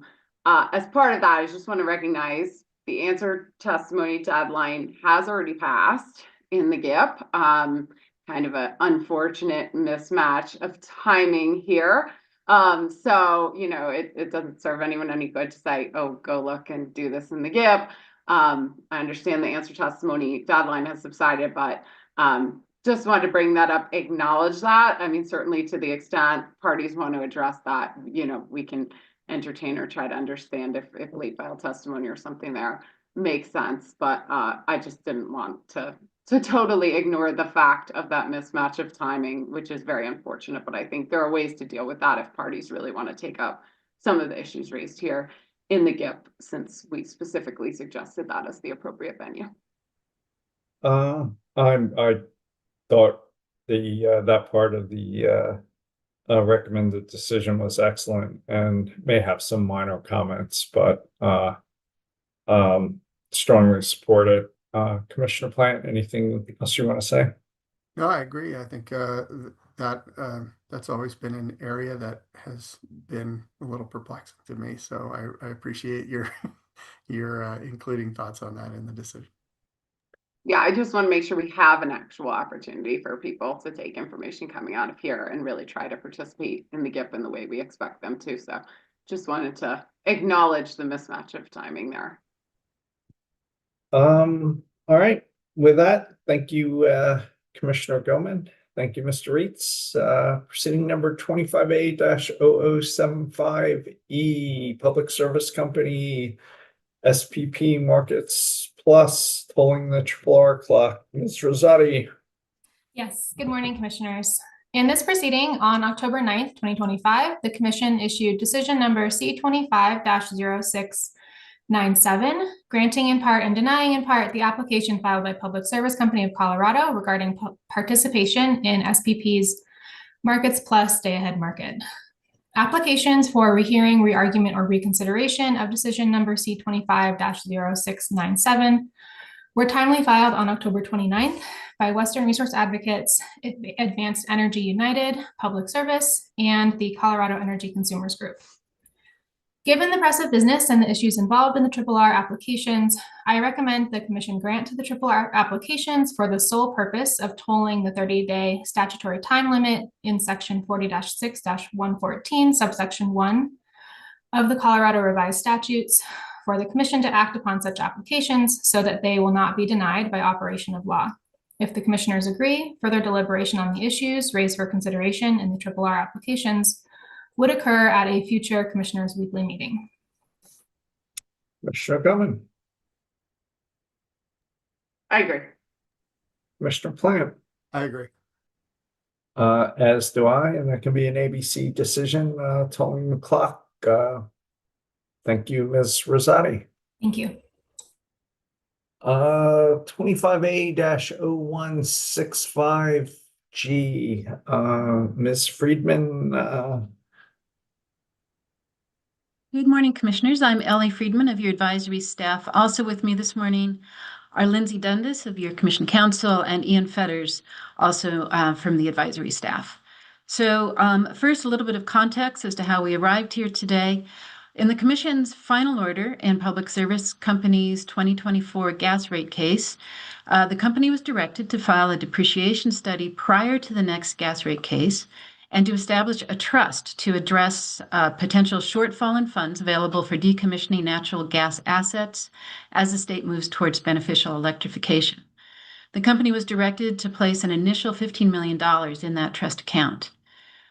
Through rehearing, re-argument, or reconsideration, RRR, the Commission allowed the company to defer the establishment of the trust until the details of the trust could be worked out as part of the depreciation study proceeding. In the meantime, the company created a regulatory liability to stand in for the trust. On April 11th of this year, Public Service filed its depreciation study and requested the Commission approve three things: the proposed revised depreciation rates for the gas utility plant, the continuation of the regulatory liability in lieu of the trust for gas asset decommissioning funds associated with accelerated depreciation amounts, and a deferral of expenses incurred for this proceeding for recovery in a future combined or phase one gas rate case. Staff, UCA, and combined Western Resource Advocate Sierra Club intervened, with staff and UCA filing answer testimony. On September 5th, Public Service, staff, and UCA filed an unopposed comprehensive settlement and unopposed motion to approve the settlement. WRA, Sierra Club took no position on the settlement. Through the settlement, Public Service, staff, and UCA agree on three primary issues. First, they agree to the company's proposed calculation of gas depreciation rates using equal life group methodology and the updated asset lives and net salvage estimates set forth in the depreciation study. These depreciation rates will be implemented in the company's next gas rate case. However, in the next rate case, each party may take their own position as to whether net salvage costs should be recovered as part of depreciation expense or through another methodology. The parties also agreed to continue the regulatory liability treatment for the $15 million in decommissioning funds, with the $15 million in accelerated depreciation continuing until new rates are in place with the conclusion of the company's gas rate case. Each party reserves the right to take any position they choose on the future treatment of the $15 million in base rates. And finally, the parties agree to the deferral of actual external legal expenses up to $200,000, as well as actual consulting expenses for the depreciation study, with no return. Those would be brought forward for review and recovery in a future gas rate case. Public Service staff and UCA each filed settlement testimony supporting their agreement with the terms of the settlement. Addressing the use of the proposed depreciation rates, in settlement testimony, Public Service notes that the settlement establishes depreciation rates aligned with the company's depreciation study, but does not limit the Commission's ability to accelerate depreciation. Public Service further asserts that deferral on the question of net salvage makes sense, as doing so simplifies this proceeding and recognizes a rate case as the most appropriate venue to evaluate how net salvage is incorporated into base rate calculations. Staff agrees that the rate case would be appropriate venue to handle this complex issue and argues that deferral will allow more thorough examination of alternative recovery methods and their ratepayer impacts. The three parties support the continuation of a regulatory liability rather than a trust and indicate that this is an important component of the settlement agreement. In settlement testimony, Public Service characterizes the regulatory liability treatment as, quote, the least cost, tax, and risk path for customers, and also notes that sticking with the regulatory liability indirectly resolves disagreements between the company and UCA on how aspects of a potential trust would be handled. Staff states that the settlement, quote, avoids the creation of costly and inflexible decommissioning trust, and that was a key concern for staff. Staff also describes the continuation of the $15 million in accelerated depreciation until the next rate case as a reasonable compromise that allows staff to argue for its termination in the future. UCA notes that the continuation of the regulatory liability treatment is consistent with its initial position in this proceeding. However, in its statement of position, UCA maintains that the company should bear the costs and taxes associated with the trust should one be established, and ratepayers should be shielded from any economic harm should the trust fail to earn a return equal to the company's weighted average cost of capital. Addressing the deferred expenses and settlement testimony, Public Service notes that the settlement reflects a compromise between the company and UCA and reflects a reduction of the preceding expenses that come with settling the case. UCA calls the deferral a fair compromise and notes that the $200,000 maximum for legal expenses is a substantial reduction from the company's original ask of $350,000. Staff notes that the settlement generally aligns with staff's recommendation on case expenses. The Commission held an evidentiary hearing on this matter on the 23rd of September. Statements of position from Public Service staff and UCA were filed on October 14th. So with that, today the Commission's decision is whether to accept the settlement filed by Public Service staff and UCA. If you reject the settlement, you'll need to decide on the requests made by Public Service in its application based on the evidentiary record and the evidentiary hearing. So unless you have any questions, I will turn the discussion to you now. Yeah, so maybe I'll jump in first. I'm fine with supporting the company's calculation of proposed depreciation rates for gas utility plant utilizing the equal life group methodology. and don't dispute the engineering lives as set forth in the depreciation study included as attachment DAW1 to Mr. Watson's direct testimony. I'd also be fine with the company filing its direct case as based on that depreciation study and the engineering lives contained within it. But I would like to look at alternatives, including accelerating depreciation by 5 and 10 years as compared to the rates contained in the company's direct case. I do not agree with the settlement agreement on negative net salvage value. On those issues, I thought we got this right in the prior natural gas rate case, and I'm not really interested in relitigating it yet again in another natural gas rate case. Staff seems to want to eliminate negative net salvage value and pay for decommissioning as we go. But as described in our prior rate case order, paragraph 126, the staff approach creates intergenerational equity issues and doesn't capture the value of recovering these costs over a longer time. We've also already rejected the company's approach. Even if rate base never turns negative and the company remains fully solvent, there are still significant current credit metric and cash flow concerns with the company's approach.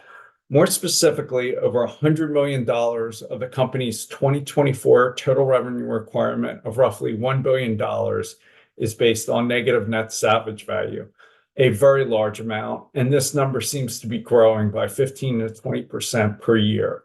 Under the company's negative net value approach, the company is essentially borrowing cash from future customers to support current cash flow from operation and current credit metrics.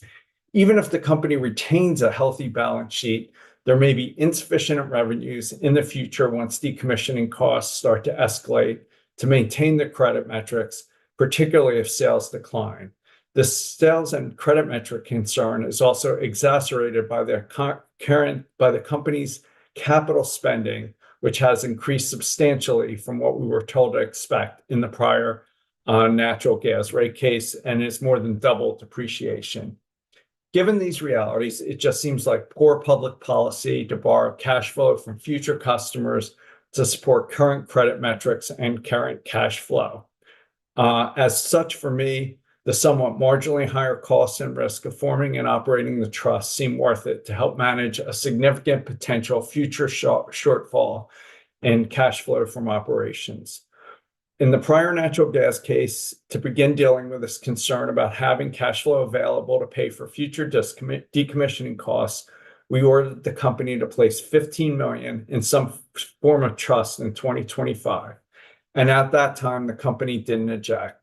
The purpose of this trust was to develop a mechanism to provide cash support for these future costs in ways that might avoid harming the company's credit metrics at that future time. As company witness Mr. Weiner testified at hearing, the company's approach provides credit metric benefits in the near term as compared to the trust, but by increasing current free cash flow. But it reduces the credit metric ratios in the future when decommissioning costs are incurred and must be funded out of free cash flow at that time. Mr. Weiner also agreed that funding the $15 million trust now would harm the company's current credit metrics, but would provide offsetting benefits to the company in the future as compared to the company's net salvage value approach at the time the decommissioning costs were incurred. As such, this trust could serve as a reserve that by funding it now when the company's credit metrics might be less stressed, could be used to provide support if the company's metrics were under greater pressure in the future.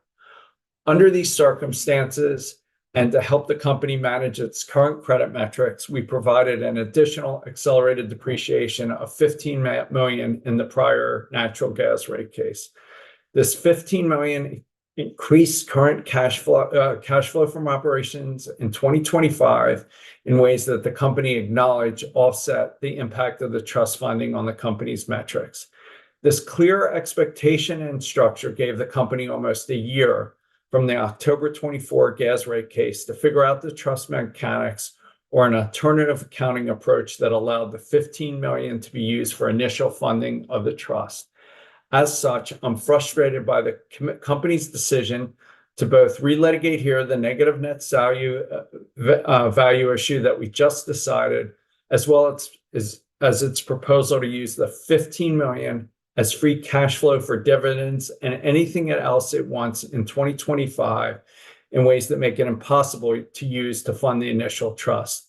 Given all this, I prohibit the company from using this 15 million plus 2025 WACC return as free cash flow in 2025. Instead, I'd require the company in 2025 to put $15 million plus the 2025 WACC return in a separate account to fund the trust so it can support future credit metrics and not current metrics, even if the trust isn't formed until 2026.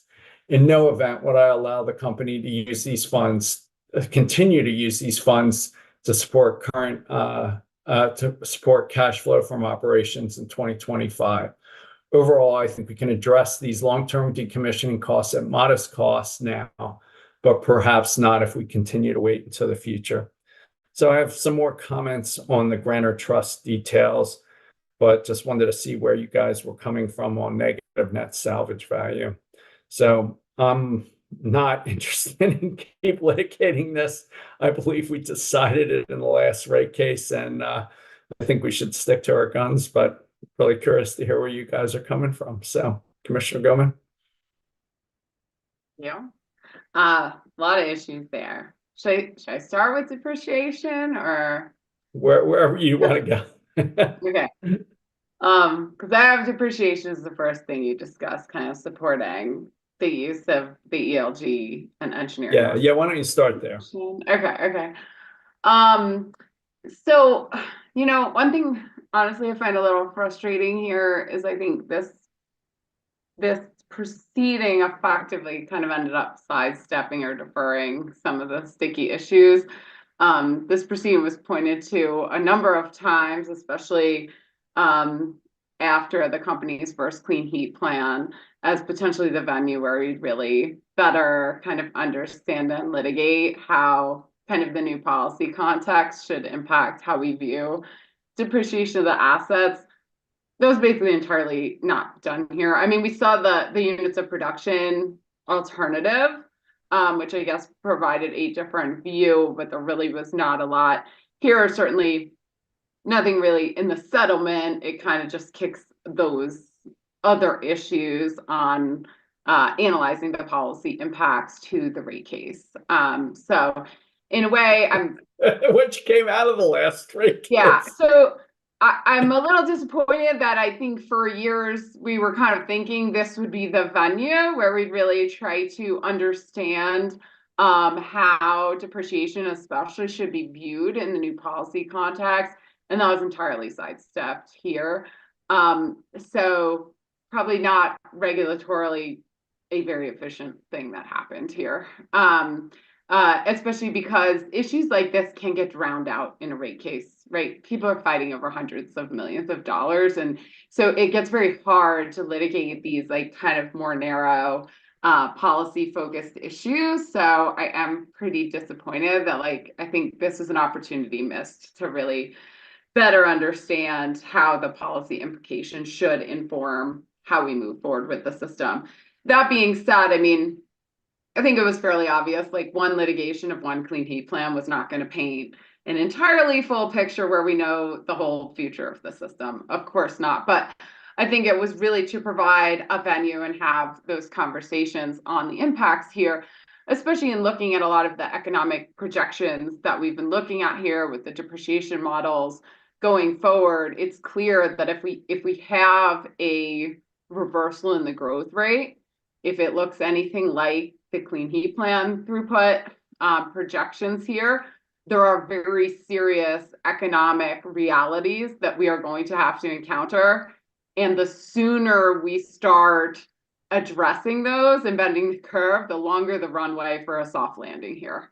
And the more we just kick it off and say, well, okay, next proceeding, the shorter that runway is to really enable us to have that maneuverability to ensure that rates don't end up skyrocketing, like honestly, some of the models might suggest based on some sensitivities around changes in throughput in the future.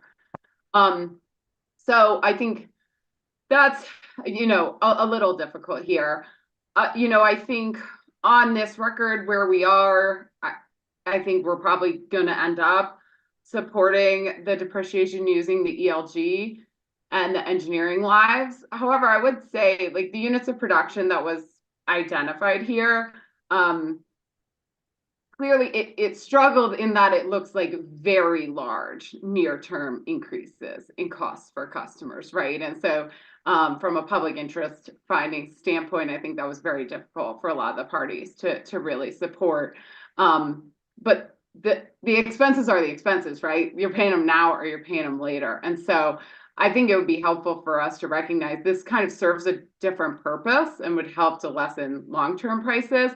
I don't think we're going to end up here, nor am I supporting saying we're going to institute the units of production method right now.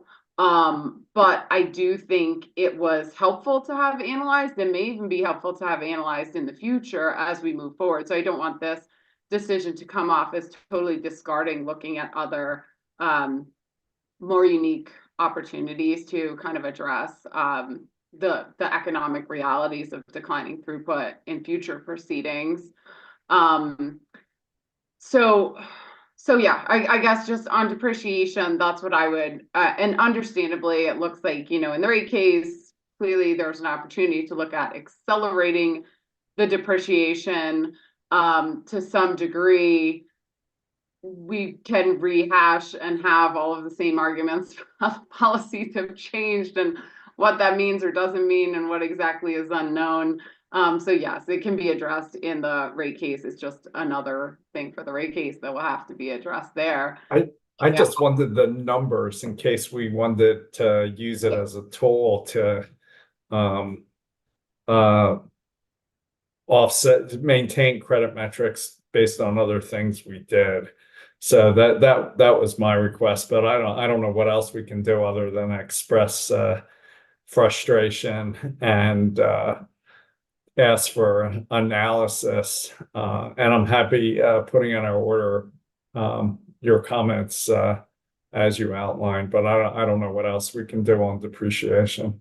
Right. Yeah. So I just wanted to address that first and say, well, I think I'm supportive of ending up with ELG here in this context. I think it would be helpful in the decision to indicate that like the units of production model and approach is not entirely without merit, right? It essentially moves some of those later term costs forward. And given some of this economic modeling, it's certainly worth continuing to evaluate moving forward as we really look at the proper ways to economically deal with the system going forward, although it's likely not where we're ending today. But I guess before we turn to negative net salvage value, anything you want to say on depreciation, Commissioner Plant? Yeah, I mean, one of the things that, and I agree with everything you said there. One of the things that I felt like we weren't getting good information on is when we looked at the cost associated with a 5-year accelerated depreciation or a 10-year accelerated depreciation. It's applied across the entire system, right? And I feel like it should be applied to components of the system that have their life exceeding a certain time frame. So for example, if we decided that we wanted to apply 5-year accelerated depreciation to those assets whose life was between 2060 and 2065 or 2070, and then 10-year depreciation to those assets that were above 2070. I mean, that would give us a little bit more accurate information around what we're trying to get at, which is, not having these stranded assets. I don't think applying a 5-year accelerated depreciation to everything on the system is necessarily what's needed.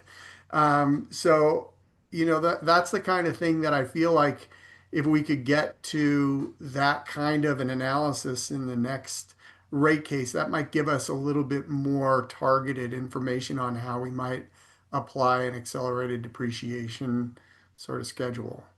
Oh, I really like that. I guess on that one, what I'd like to do is just get maybe a little time with Mr. Fetters, and we can see where we land. I think this will be a TBC order. So maybe we could do that in the TBC process about how we like exactly think about that and what we ask to see in the next rate case. I'm not prepared to do that today. But I really like that. And it gives us a little more control about how we, managed all these different things. So, Mr. Fetters. I think one challenge with that I think will be if the existing depreciation study as proposed in this case is approved, the company may not necessarily have the depreciation consultant as a witness hired again. They may need to bring him on for assembling that sort of very precise information with different assets with different lives and all that sort of stuff. So it could add some complexity on that front. Just a kind of a heads up more than anything. All right. Well, I'm just like struggling to figure out how to draft the order and what the order would say, but I like the idea, commission plan. So anything else on depreciation life before we go to negative net salvage value? Nope. All right. Sorry for my perhaps untimely diatribe on negative net salvage value, but now that we're through depreciation, anything on negative net salvage value? Anywhere you'd like to go? Yeah, so perhaps, I kind of see this as a two-part discussion. First, there's what negative net salvage rates are being approved, right? Like within the company's depreciation study, they have suggestions for revisions in almost all cases, increasingly negative net salvage values. And then there is trust or regulatory assets. So I don't know if you see it differently than that. I'm not entirely clear. I'm very clear on some of your trust persuasions, but on the negative net salvage values kind of presented for those adjustments basically to the values, I'm not clear if you are supporting not approving the changes to those. So maybe you can help. Yeah. Do you have a view on that? Look, without a doubt, it is looking far more expensive. Over the time I've been here, I've seen these now increase twice by the company, doubling or more, many of them. So I guess just to link the two together, since you asked me, my goal would be to get the trust funding as high as the negative net salvage value. So it just stopped adding to their free cash flow. So however high they want to do it, that's how I'd get the trust. I would like to eliminate the negative revenue requirement, but do you have a basis for lowering the negative net salvage value calculation? No, I don't. I don't have anything alternative to what they've shown. Just to point out, these are getting incredibly large in several cases exceeding the actual capital cost of the project. And this primarily for cutting and capping the pipes, not even physically removing them, which is kind of outstanding to try to understand. In my mind, that cost, much of which though is predicated on the assumed length these are in service, right? The company gave really confusing testimony here, frankly, but like in looking at historicals, you are necessarily looking at the time an asset is in service. So if the time assets are in service going forward changes or decreases significantly, that could impact kind of the inflation over time that we see in cost between when things are placed in service and when they're decommissioned. But no, I mean, I don't have any alternative numbers, just say these are getting large. And I think a concerning point is in the actual report itself, in many of the cases, the consultant pointed out that the actual costs they have tracked for decommissioning exceed what they're recommending. In some cases, very significantly. So unless there are really significant anomalies there, that might point to an expectation going forward as how we're seeing the costs trend here. But no, I don't have really an alternative recommendation. I just wanted to understand kind of the parts and pieces of your thinking and suggestions on that.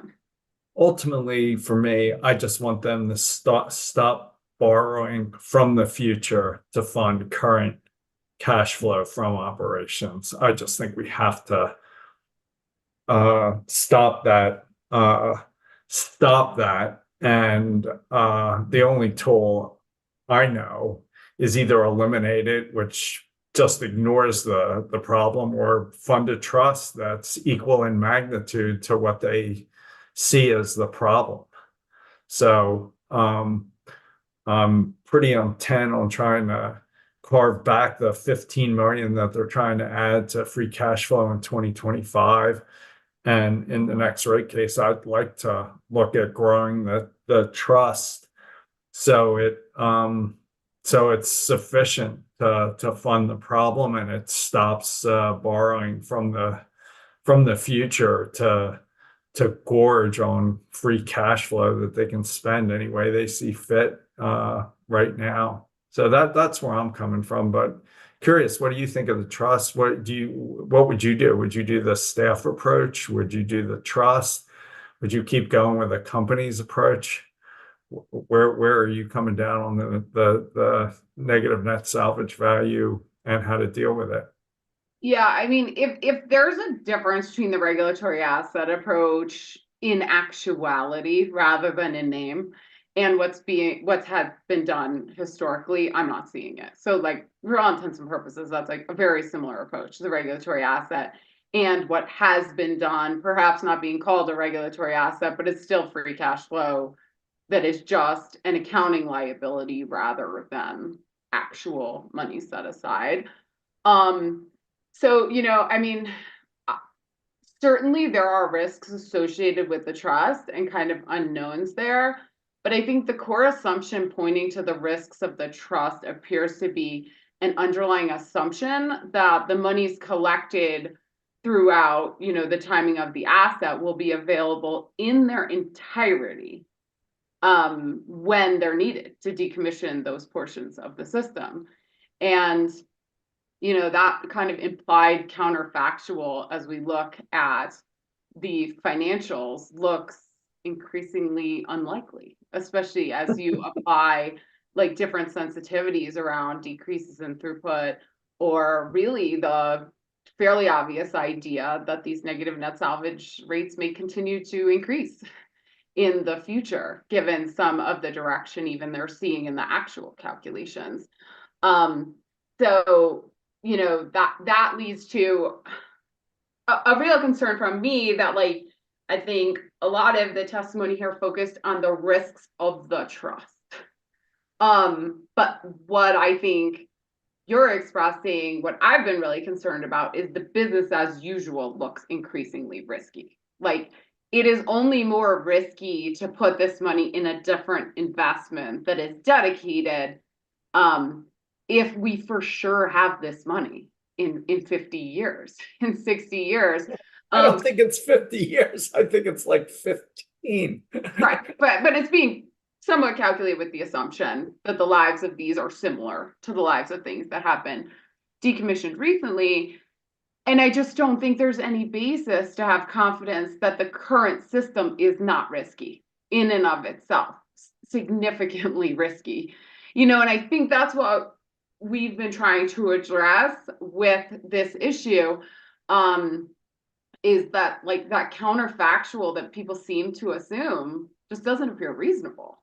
that this cash is going to be there to serve this purpose, or why it was even collected from ratepayers in the first place. And so, yeah, I mean, I remain kind of with you on the core concerns there.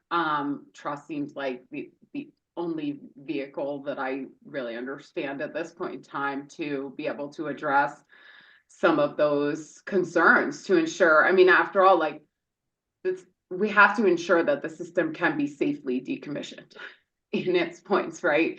This is not this is a system carrying explosive gas. Like it is incredibly important that the decommissioning be able to be funded in a way that is responsible when the time comes. So I agree with you. Like, I don't know that like just cutting all of the negative net salvage at this point really looks reasonable. But I have a lot of concern that we are collecting costs from customers using the free cash flow, and there's no real indication here that we'll have the cash when it comes time to actually decommission the assets. And that is a core problem that has not really been rebutted in any meaningful way throughout this proceeding. Commissioner Plant, anywhere you'd like to go? Well, it does seem like deja vu all over again. We had this conversation. Yeah, I don't quite understand some of the focus on the risk of the trust. I get the increase, the different, the costs associated with the trust as it relates to taxes and, you know, a trustee and all that sort of thing that they identified. And the question to me is more, is that cost worth the benefit of, you know, ensuring that that money is in there? And, you know, that's really the fundamental question to me. And then, you know, picking the right trust, you know, structure that's going to work the best. So I'm good with that approach. And you know, but what I keep coming back to, frankly, is like this isn't the first time this is. I mean, this is every coal plant has this same situation, right? They have, you know, money set aside for you know, taking care of the assets after the resources is depleted. I mean, that's kind of been a pretty standard thing. I feel like we're in some ways we're trying to create something here out of fresh cloth, but it's not. It's been around for a while, and I'm a little perplexed at why this is seen as such a risky new sort of approach when it's actually been in place in other industries for a long time. Well, I think they do it with nuclear, and maybe More with we coal need, too. but I don't know that they put cash aside. Do you know, Mr. Fetters, if there's a cash-based trust for coal plant retirements? I mean, maybe for the cleanup. I'm not immediately aware of that. Ms. Friedman, do you have any recollection? As I understand it, generally money is not set aside for something like a coal retirement. Now, the nuclear plants, there is a whole, there are trusts that are developed for those. The company in their testimony note, however, there is a difference between retiring a plant and retiring an entire system because of the extensive parts of the system, and there's much more to that. So, and we did a little bit of research. I don't know that there's any other commission in the country has addressed a system retirement in this manner. So unclear that exists. But there is, the company specifically draws out in their testimony that this is not the same as a nuclear plant decommissioning situation because of the nature of the natural gas system. I mean, I guess the other thing I'd say is just it seems like in this business, given the increases in the decommissioning costs and the potential for sales declines, this business And again, you don't have to get to negative rate base or an insolvent utility. It's just, with declining sales and rising costs, the credit metrics are going to be under a lot of stress. And the company's approach just doesn't help with that stress. So That seems like the death spiral there, right? Because you've got declining sales, increasing costs, worse credit metrics leads to increased costs, which leads to declining sales, which, I mean, it's, higher rates. yeah, exactly. Well, it seems like there may be 3 votes in support of maintaining their trust as there was in the prior natural gas rate case. I have some thoughts to share on the grantor trust in response to the questions posed by the company. And first, I just say I'm fine with the company's proposal to form a grantor trust. Second, I'd form it as a revocable trust that could be modified at the discretion of a future commission, but maybe wouldn't allow any distributions in, say, the first 5 years from the initial trust formation under the terms of the trust agreement. To your point, Commissioner Plant, maybe I'd set the trust return goal at 70 basis points below the company's most recent approved natural gas WACC. To account for the higher risk and lower expected return on a trust as outlined by the company. And I think that was in Wayner's direct testimony at page 38. But I'd leave it to the company to find the best way to reach that goal. Like the company suggests, I generally assume that 50 to 70% of the trust is in a diverse portfolio of market indices, although actual returns will diverge from the target in any year. Fourth, I'd place the return risk on customers and not the utility. If returns are higher, customers would benefit, and if they're lower, they wouldn't. I'd also pay any taxes, fees, or third-party expenses out of the trust returns. Fifth, as the company requests, I'd acknowledge that the trust has a long-term horizon with funds expected to be distributed when other decommissioning funds collected through ordinary course depreciation expense are exhausted. And that's directly from the company's, Mr. Wayner's direct testimony, pages 13 to 14 and 52. And I'd have the company invest the trust assets accordingly. Six, to initially fund the trust, I'd start with 15 million plus the 2025 WACC return on that 15 million. And then continuing to add to that 15 million for every year. Unless we choose to increase that amount in a subsequent rate case, which I'm interested in exploring. And for me, at some point, we just need to stop borrowing from the future to fund current keep free cash flow for the company to use in any way it sees fit. Seventh, I'd ask the company to file an annual report on fund performance with a summary of asset returns and expenses starting in 2027. That's directly out of the company's direct testimony. 8, I'd also require that future projected decommissioning costs be included in any calculation of costs allocated to new customers for line extensions, etc. I think you mentioned this, Commissioner Gilman, in our Mountain Energy project discussion. I mean, if these costs are real, let's add them to the line extensions.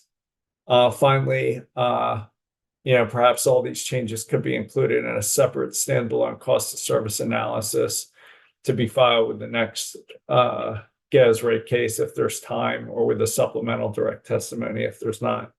So I guess that's my thoughts on answering the company's questions about how to form a trust, and basically taking the answers they provided in their direct testimony. And to your question about the increased cost and risk of the trust, I think what the company's direct testimony says is it's about 70 basis points lower than the WACC. So, and it's more risky. It could be higher, it could be lower, but the expected risk-adjusted basis is, difference is about 70 basis points. So about 6.3% return instead of a 7% WACC. So Commissioner Gilman, anywhere you'd like to go? you give me your second to last point regarding line extension policy? Oh yeah, you just I think you put this idea in my head, which was to the extent we're allocating costs of new service, I think the decommissioning costs should be in that analysis, right? It's not just the cost of building it, it's also the cost of decommissioning it. And I think you mentioned that was, I forget where it was. I think it was in the Mountain Energy case. So I'm just picking up on your suggestion. Understood. Ms. Dundas? Yeah, I think we might have to go offline to talk about that one, and I may have missed this as a proposal from the chair, or I didn't realize that this was in here, but I don't know that we have the line extension tariffs in front of us to order such a I change. know. All right, yeah, I can withdraw it. I'll just throw it out there for discussion purposes and say it's something we may want to explore later. I'm I not do trying to believe they were implement it already here. ordered to include their line extension policy in the next rate case, but I am pretty sure they're not on the record here. Yeah, I understand. No, yeah, I agree with that the proper place to really adjudicate any changes to line extension policy and customer cost allocation for new service should be in that rate case. But I will confirm that it was my understanding in the hearing that while the company appears to be assigning some of the capital costs of, associated with meters, regulators, service line to new customers, it does not appear that they are allocating any of the negative net salvage value in some cases, which exceeds the capital cost of those assets. And I think that was fairly clear and acknowledged by the company in the hearing. And so I will say, that's not something we can come to some ruling on here, but that is clearly something of interest to be brought to the gas rate. Yes, that's what I'd like to do. Yes, I have the same interest. I don't know if it hadn't occurred to me by then or hadn't looked more granularly at those values, but yeah, I think the interest from here is ensuring that we really have a full accounting in that gas rate case, that that cost of those assets needed to serve those new customers in total, including the decommissioning costs assumed in rates are being allocated properly. Other than that, I don't have any changes. I'm fine with your recommendations with regard to the details of the trust there and your intent to pursue that issue with a better understanding of it in the upcoming gas rate case. Commissioner Flint, anywhere you'd like to go? Yeah, no, I'll just, I would agree with your recommendation and Commissioner Gilman's clarifications. All right, I guess the last issue is cost recovery, and I thought I was good with the settlement agreement. Cost recovery proposals, although I'd be happy to adjust the dollar amounts if this modification to the settlement agreement raises costs by some modest amount. But Commissioner Gilman, any thoughts on that? Anywhere you'd like to go? Mr. Davis? Yes, I thought I'd jump in here. Up until now, I thought the commission was granting in part and denying in part the company's application and denying the settlement. So if you're going to approve the cost recovery, I think the commission has to enter findings that the company's proposal is reasonable and not refer to the settlement. Okay. Not to.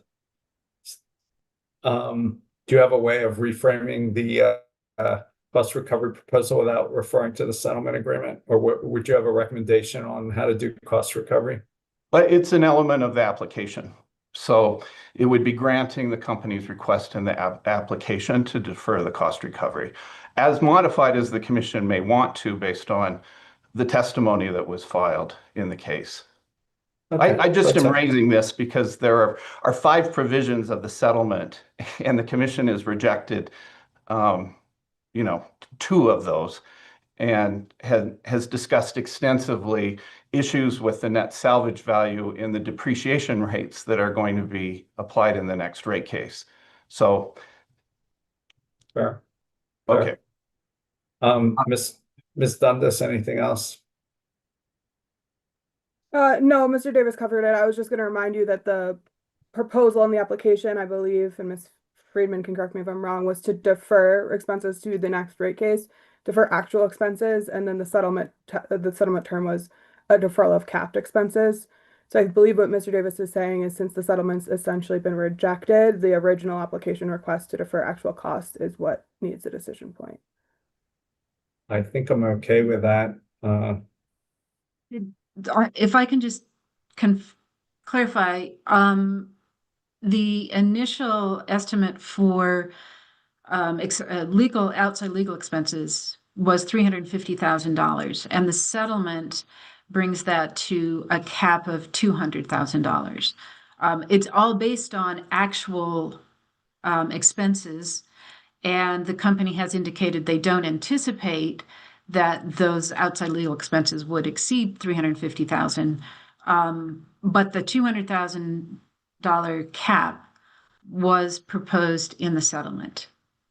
So the deferral of the expenses was in the application, but the question then is, as the commission is addressing the application, do you want to put a cap on the actual recoverable expenses in the deferral?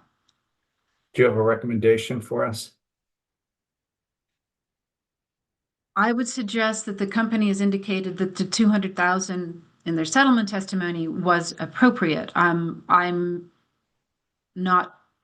understanding that could be used as a guide for your decision, taking that as part of evidence. If Ms. Dundas agrees that that's an appropriate analysis of the settlement proposal, because that was addressed in settlement testimony, which is part of the record. Ms. Dundas?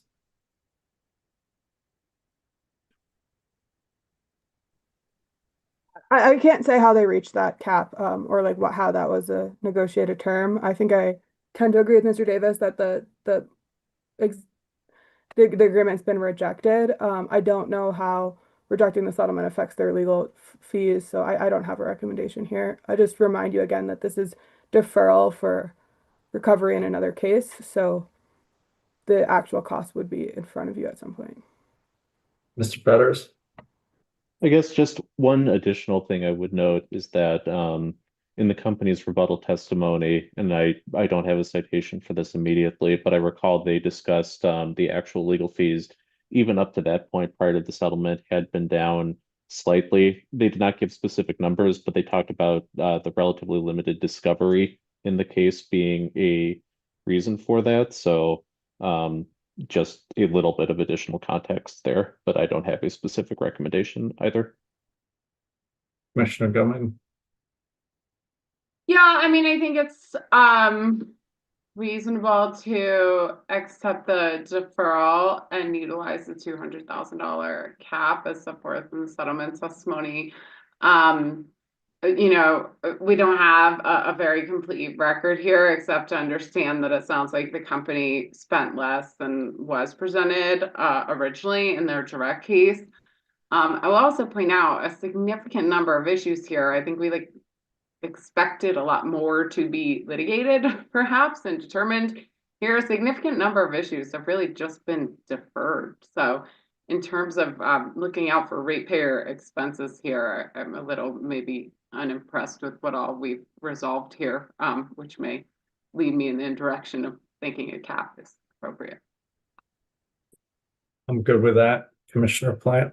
Yep, I'm good with that too. Ms. Friedman? So with that, I just want to confirm a couple of things. So you are today denying the settlement in this case, and you'll be granting in part and denying in part the application filed by Public Service. I also want to clarify with the trust. I have two questions. One was raised by the company, and it has to do with the word removal in the first directive to establish the trust. The decision talks about removing assets, and the company is seeking some clarification.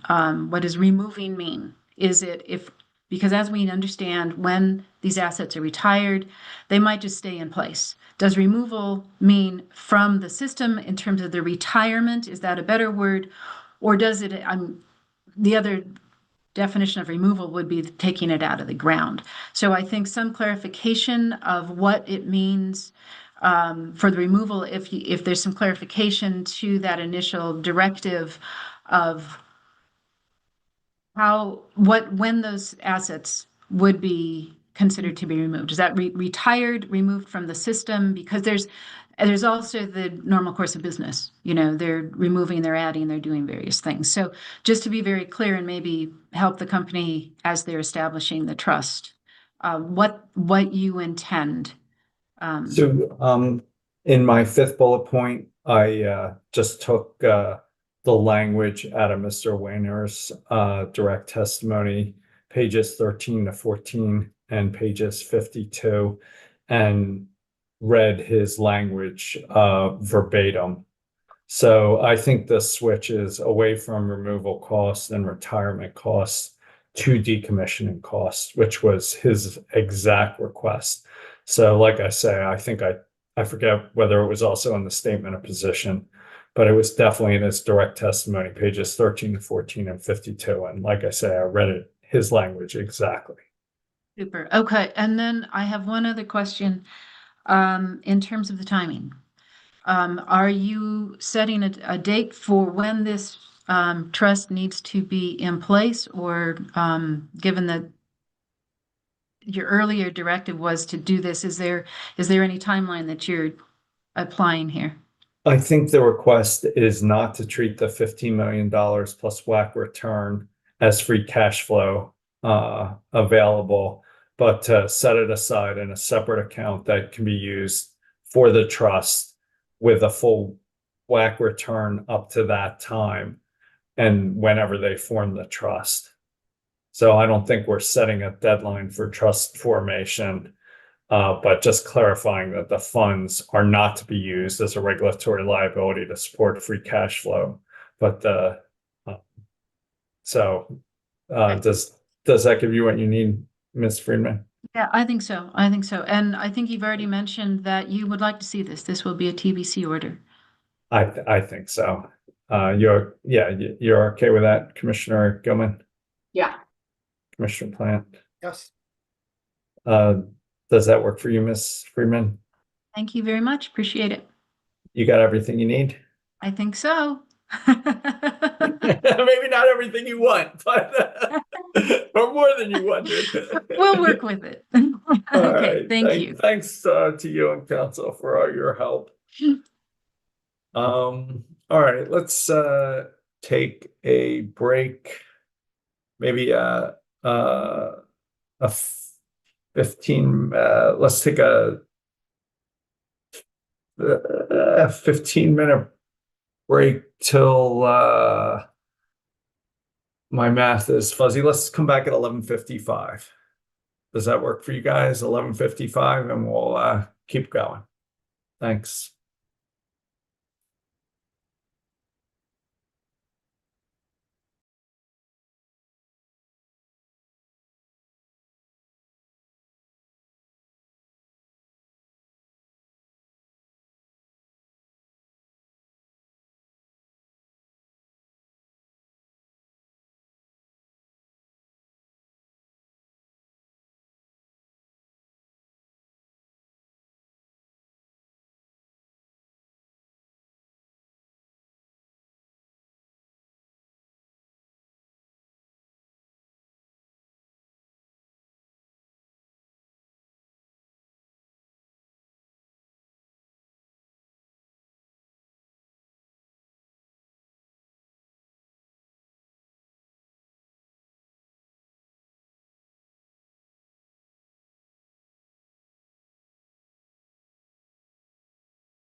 All right, I think we're down to our last case, proceeding number 25A-0266E. Mr. Davis, Mr. Sarah.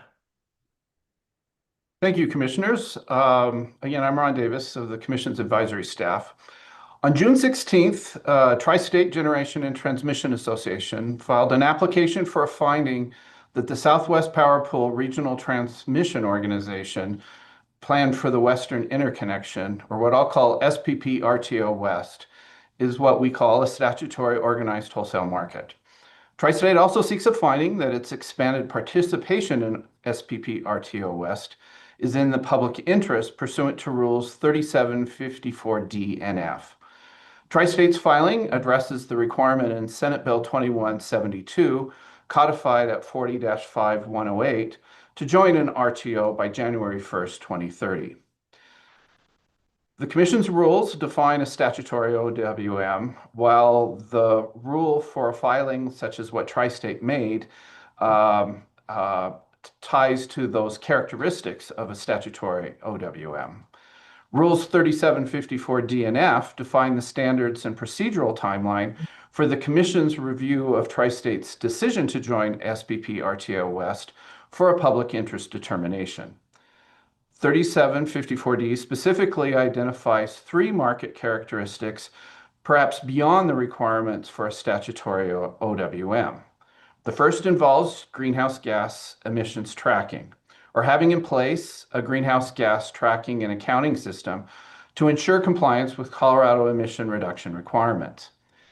The second is interconnection, or having a tariff addressing generator interconnections that enables timely implementation of Colorado electric resource plans and ensures resource adequacy through at least the end of 2030, and seams and market operations considerations, or whether there is a plan to put in place policies and operational practices addressing the situation where multiple wholesale markets may be operating within Colorado.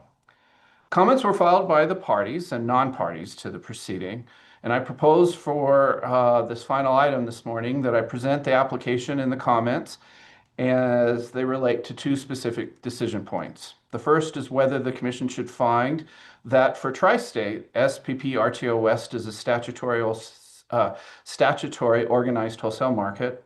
And second, should the Commission find that Tri-State's decision to join SPP RTO West is in the public interest.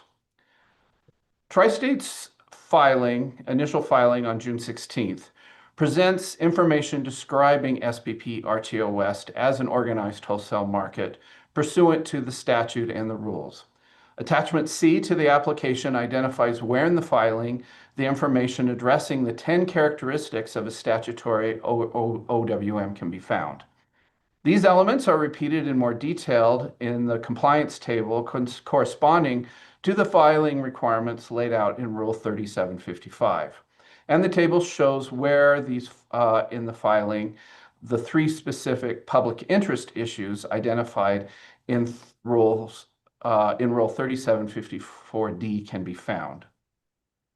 Trial staff initially complained about the lack of information resulting from Tri-State's objections to providing that information through discovery, arguing that this lack of information could prevent the Commission from determining whether SPP RTO West is a statutory OWM. In general, Tri-State's objections to responding to staff's discovery ties to its view of how the Commission's rules apply to this proceeding. In its post-hearing comments, however, trial staff states that it now supports the Commission determining that SPP RTO West satisfies Colorado statutory requirements and the Commission's rules for Tri-State's participation. Staff recommends that this determination be utility-specific, that is, only for Tri-State, and not preclude the Commission from requiring additional demonstrations from other utilities' potential participation in SPP RTO West.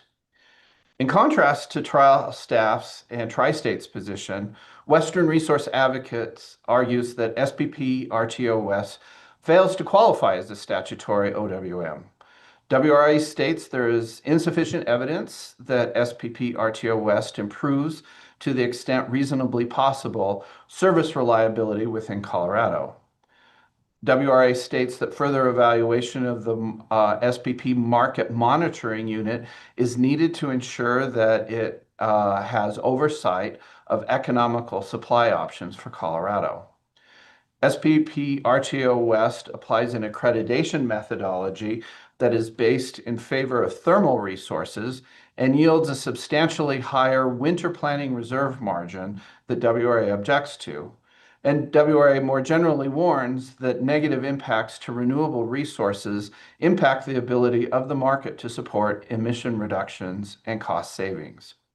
WRA states that SPP has a pay-to-play model for most entities representing the public interest, and that there are logistical barriers to stakeholder participation. And finally, WRA argues that further development of transmission mechanisms and evaluation of their projected impacts on Colorado is necessary to establish that SPP RTOS meets the requirements in the statute regarding transmission planning. Overall, WRA asked the Commission to deny Tri-State's application without prejudice. The Colorado Energy Office primarily raises concerns about SPP's governance and hence whether SPP RTO West is a statutory OWM. CEO argues that SPP gives transmission owners all the control. For instance, according to CEO, SPP bylaws and governing documents, along with FERC's description of SPP structures, show that SPP is dependent on and ultimately controlled by its transmission-owning stakeholder members. CEO specifically highlights SPP's reliance on transmission owners within its primary stakeholder committee, the Markets Operation Policy Committee. CEO further faults SPP's Regional State Committee because its overall authority is limited and does not address the Markets and Operations Policy Committee's structural flaw. Interwest asked the Commission to refrain from issuing a determination on whether SPP RTO West meets Colorado's statutory definition of an organized wholesale market. Interwest argues that protocols or processes for SPP RTO West are not yet fully determined or have important outstanding uncertainties. Interwest therefore recommends that the Commission dismiss this application until a more appropriate time. Black Hills Colorado Electric asks that any Commission determinations made in this proceeding are limited to tri-state specific circumstances and do not have any legal effects on utilities other than tri-state. And finally, Tri-State's members filed comments expressing their support for Tri-State's decision to enter SPP RTO West. So those are the comments directly related to the decision point whether the Commission should find that Tri-State's the request from Tri-State that the Commission find that SPP RTO West is a statutory organized wholesale market. But as I mentioned earlier, Tri-State has also filed its application for a public interest determination under the Commission's rules. And those rules define a unique standard of review for Tri-State's decision to join SPPR West. And as I stated earlier, the rule identifies the three market characteristics that the Commission ties to its public interest determination on Tri-State's decision. Regarding greenhouse gas tracking, Tri-State explains that on January 14th of this year, SPP adopted GHG tracking and reporting protocols developed by SPP's Integrated Marketplace GHG Task Force for its application in SPP RTO West. Tri-State argues that these protocols enable the fair and timely tracking, reporting, and accounting of emissions sufficient to ensure compliance with Colorado's emission reduction requirements. Tri-State also notes that the protocols adopted for SPP Markets Plus are nearly identical to those adopted for SPP RTO West. And Tri-State emphasizes that the tracking and reporting protocols for both were specifically developed to enable Colorado utilities compliance with Colorado's emission reduction and clean energy goals. Tri-State also explains that the protocols are not currently subject to FERC approval as they do not require SPP OATT revisions, and Tri-State disagrees with the assessment that the greenhouse gas tracking is vulnerable to federal preemption. Tri-State further argues that it's unlikely that greenhouse gas related data in SPP's possession could be prevented from being made available to market participants. For the interconnection piece, Tri-State explains that on March 20th of this year, FERC approved SPP's tariff revisions to expand into SPP RTO West. Accordingly, SPP has a process for SPP RTO West participants to transfer interconnection requests to the interconnection study process. However, projects in Tri-State's queue with a study agreement in place prior to April 1st of next year will have the option to remain under study through the existing study agreement with Tri-State. Tri-State explains that preferred portfolio projects in a 2025 cluster, and those are projects with commercial operation dates through 2031, are studied by Tri-State and would not be entering SPP's queue. In addition, SPP's interconnection application window is expected to open on April 1st of next year through the end of next year, and Tri-State thus emphasizes that all resources in its ERP preferred portfolio, again, which are projects through 2030, already hold or are expected to secure queue positions through Tri-State's interconnection process. Tri-State system resources in other balancing areas will continue to interconnect through Tri-State's generation interconnection queue. Tri-State also argues that the generation interconnection queue procedures for SPP RTO West are well positioned to support Tri-State in maintaining timely interconnection of resources into the future. Tri-State notes that SPP's generation interconnection queue is a fully functioning FERC-approved generation interconnection queue without a backlog. Nevertheless, Tri-State adds that SPP is actively reforming its interconnection procedures to clear backlogs and has expedited resources interconnection where needed to ensure resource adequacy. And Tri-State stresses that SPP's interconnection procedures offer a longer cluster application window than Tri-State's, ensuring projects selected through Tri-State's ERPs can timely enter the generation interconnection queue and then are able to leverage the same options to accelerate interconnection. And then finally, for SEAMS and market operations, Tri-State explains that it has already entered into a commitment agreement in March 2023 to transition its load resources and transmission assets into SPP RTO West effective April 1st of next year. And importantly, Tri-State is one of several utilities in the Western area Colorado-Missouri balancing area that are part of the transition to SPP RTO West. And because Tri-State is not itself a balancing authority, SPP will become the balancing authority for that Western area Colorado-Missouri region on April 1st.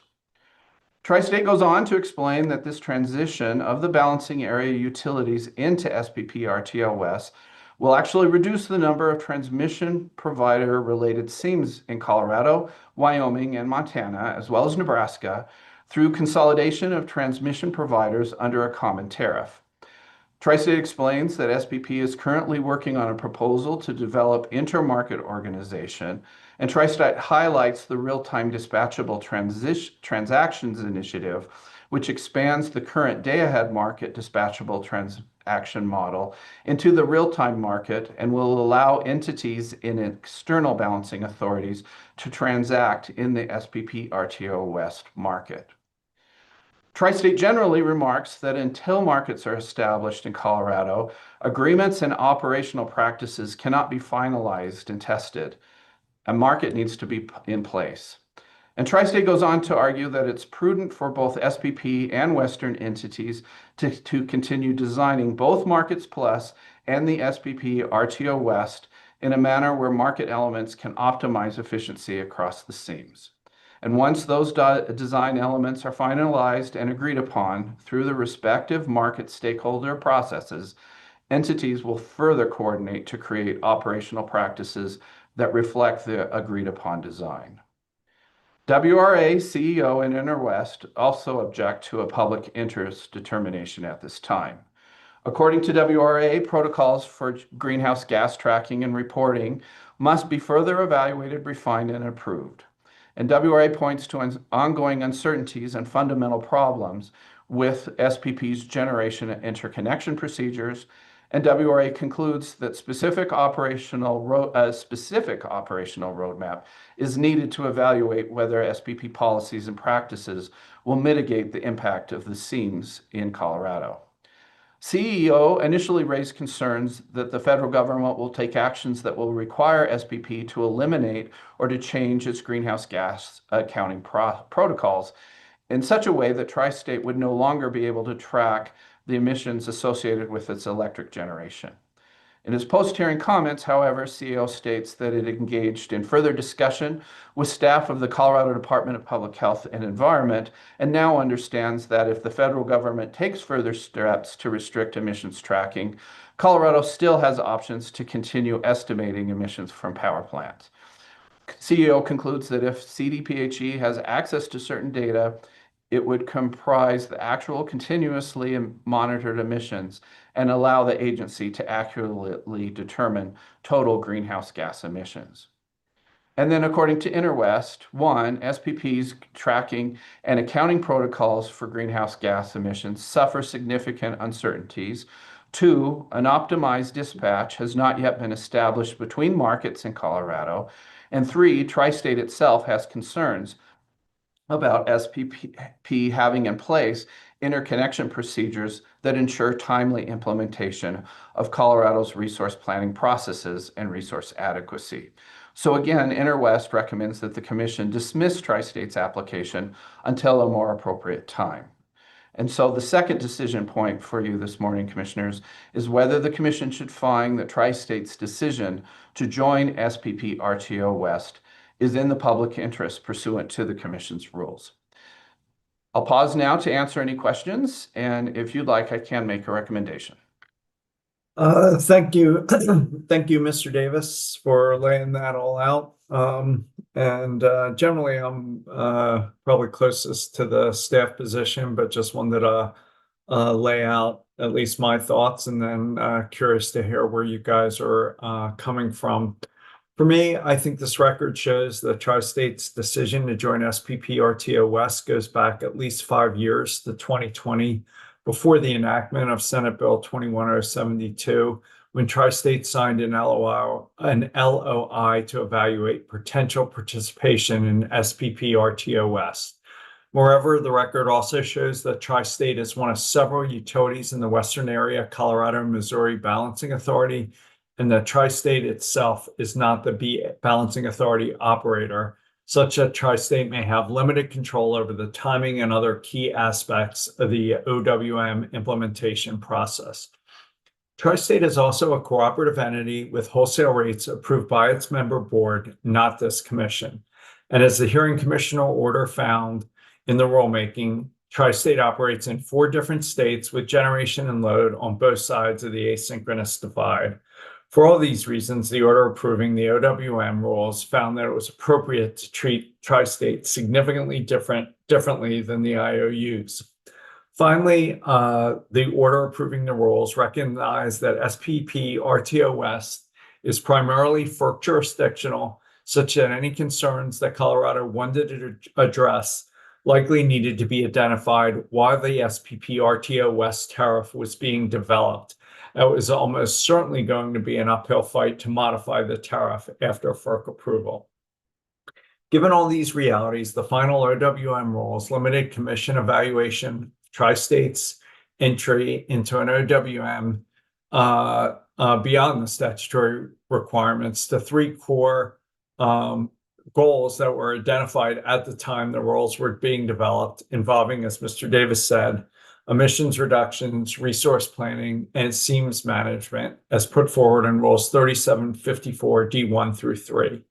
As such, the PUC OWM review process was inherently, and in my view, appropriately limited in terms of its substantive review, the nature of the process, and its timing. I also agree with a number of the parties, including staff, that under the statutory framework, these OWM findings are necessarily utility specific, and therefore our decision here is specific to this proceeding and limited only to Tri-State. Regarding the GHG tracking and reporting, the first element of review, SPP adopted GHG protocols through a GHG task force where I was one of 6 regulators that were voting members of the task force. Overall, I believe that the protocols create a reasonable high-level structure for the tracking, reporting, and accounting of GHG emissions, but are incomplete and by themselves inadequate to ensure compliance with Colorado's statutory emissions reduction requirements, and would say so in our order. More specifically, as we found in the review of the PSCO SPP Markets Plus request, the SPP protocols don't specify GHG reporting regions, fail to identify a common method for mapping emissions to individual generation resources, don't implement an energy allocation methodology that can be used by all Colorado market participants, and may not provide regulators and other key stakeholders with the confidential data needed to ensure compliance with the statute. The Brattle report put forward by WRA raises these same concerns. To address these concerns, Tri-State and Public Service Company worked with the Air Pollution Control Division of the Colorado Department of Health and the Environment and the REI section of the PUC to execute a joint GHG tracking letter that was sent to the PUC Director White on September 25th, 2024.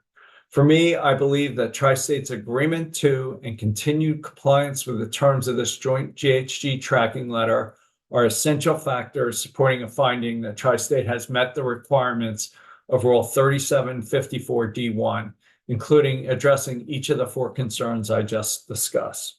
Since this letter also enables the Air Pollution Control Division and the PUC to have access to hourly generation data by unit, I further believe that this letter will ensure that Colorado has the data to evaluate compliance with the emissions reduction obligations and statute, no matter what the federal government does, much like the CEO comments found.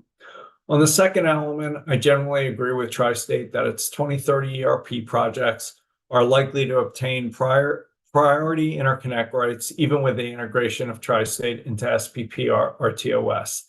Nevertheless, I continue to have substantial concerns with SPP's first in time, first and right interconnect queue process, as has been outlined in multiple Colorado PUC comments submitted in various FERC processes. As such, even though I continue to think FERC's interconnection processes, including those of SPP, need to be significantly reformed, I'd find that FERC and SPP have made sufficient progress to satisfy 3754D2. On the third element, I also agree with Tri-State that the transition of the WACM and other BAs to SPP RTOS will reduce the number of seams throughout the region. Tri-State further explains that SPP currently has a plan to develop intermarket optimization through a real-time dispatchable transactions initiative, which would allow for interchange on a sub-hourly basis between Colorado's 2 balancing authorities. While there remains an enormous amount of work to get this element right, I generally find that the Tri-State application also meets Rule 3754D3. Overall, this commission does not regulate Tri-State's rates. There's evidence that Tri-State's participation in the market produces barter benefits, and Tri-State is understandably seeking regulatory certainty before making substantial financial and other commitments to the market. With these considerations and on this record and specific only to Tri-State, I would find SPP RTOS both satisfies the statutory OWM criteria and the Rule 3750D factors, and therefore would find the market to be a statutory OWM. As such, I'd also find that it is in the public interest for Tri-State to join the market as long as Tri-State and SPP comply with the commitments made in the September 2024 joint GHG tracking and accounting letter. With that said, I'd order Tri-State to submit annual updates for compliance purposes, making it clear that Tri-State is implementing the terms of the GHG tracking letter that I view as an essential element supporting our approval and public interest finding, and would also request updates on market development, the status of interconnect queue reform, and efforts to manage seams issues. So for me, as long as Tri-State complies with the commitments they made in that joint GHG tracking letter, I would view Tri-State as having what it needs to move forward without further commission review. But curious to hear where you guys are coming from. Commissioner Gilman. Well, comprehensive rundown, Chairman, thank you. It's been a long day, sorry. You're good. Yeah, I mean, I really don't have a lot to add. I'm fine with your recommendations there, as well as kind of the flavor you put on some of those. So don't really have anything to add. I think you've covered the bases there. Commissioner Plant. Yeah, similarly, I agree, and I appreciate your thorough discussion of the issues. Painful. No, and yeah, the only thing I was gonna, in terms of the GHG, the only thing I was gonna say, which I think is sort of included in what you were outlining there, is that Tri-State has a commitment to provide to CDPHE the information that they need to ensure compliance with the emissions accounting, and if that's coming through the RTO process, then fine. But if it's not, they're responsible for getting that information to CDPHE so that they can do an accurate analysis. And that's, yeah, other than that, I think I agree with everything. Yeah, that's why I'm really focusing on the letter. I think that's where we get what we need, and I agree with CEO with that. We got what we need. Mr. Davis, Mr. Acera, does that get you what you need to write an order? I think it does. Would you like that TBC or ABC? Do you have a preference, Commissioner Gilman? Well, I do not have a preference. If you could just quickly run it by me, Mr. Davis, that would be awesome. And then I don't know, Commissioner Plant, do you want to say it again, or? I think it'd be good to see it. All right. I don't expect Okay. too many changes. TBC, but we'll do it quick. I think we're close or just over the deadline we committed to. So that'd be great. Okay, thank you. Commissioner Gilman, anything else? Nothing additional, thanks. Commissioner Plant, anything else before we break? Nothing else for me. Thank you. Thanks to you both. Catch you later.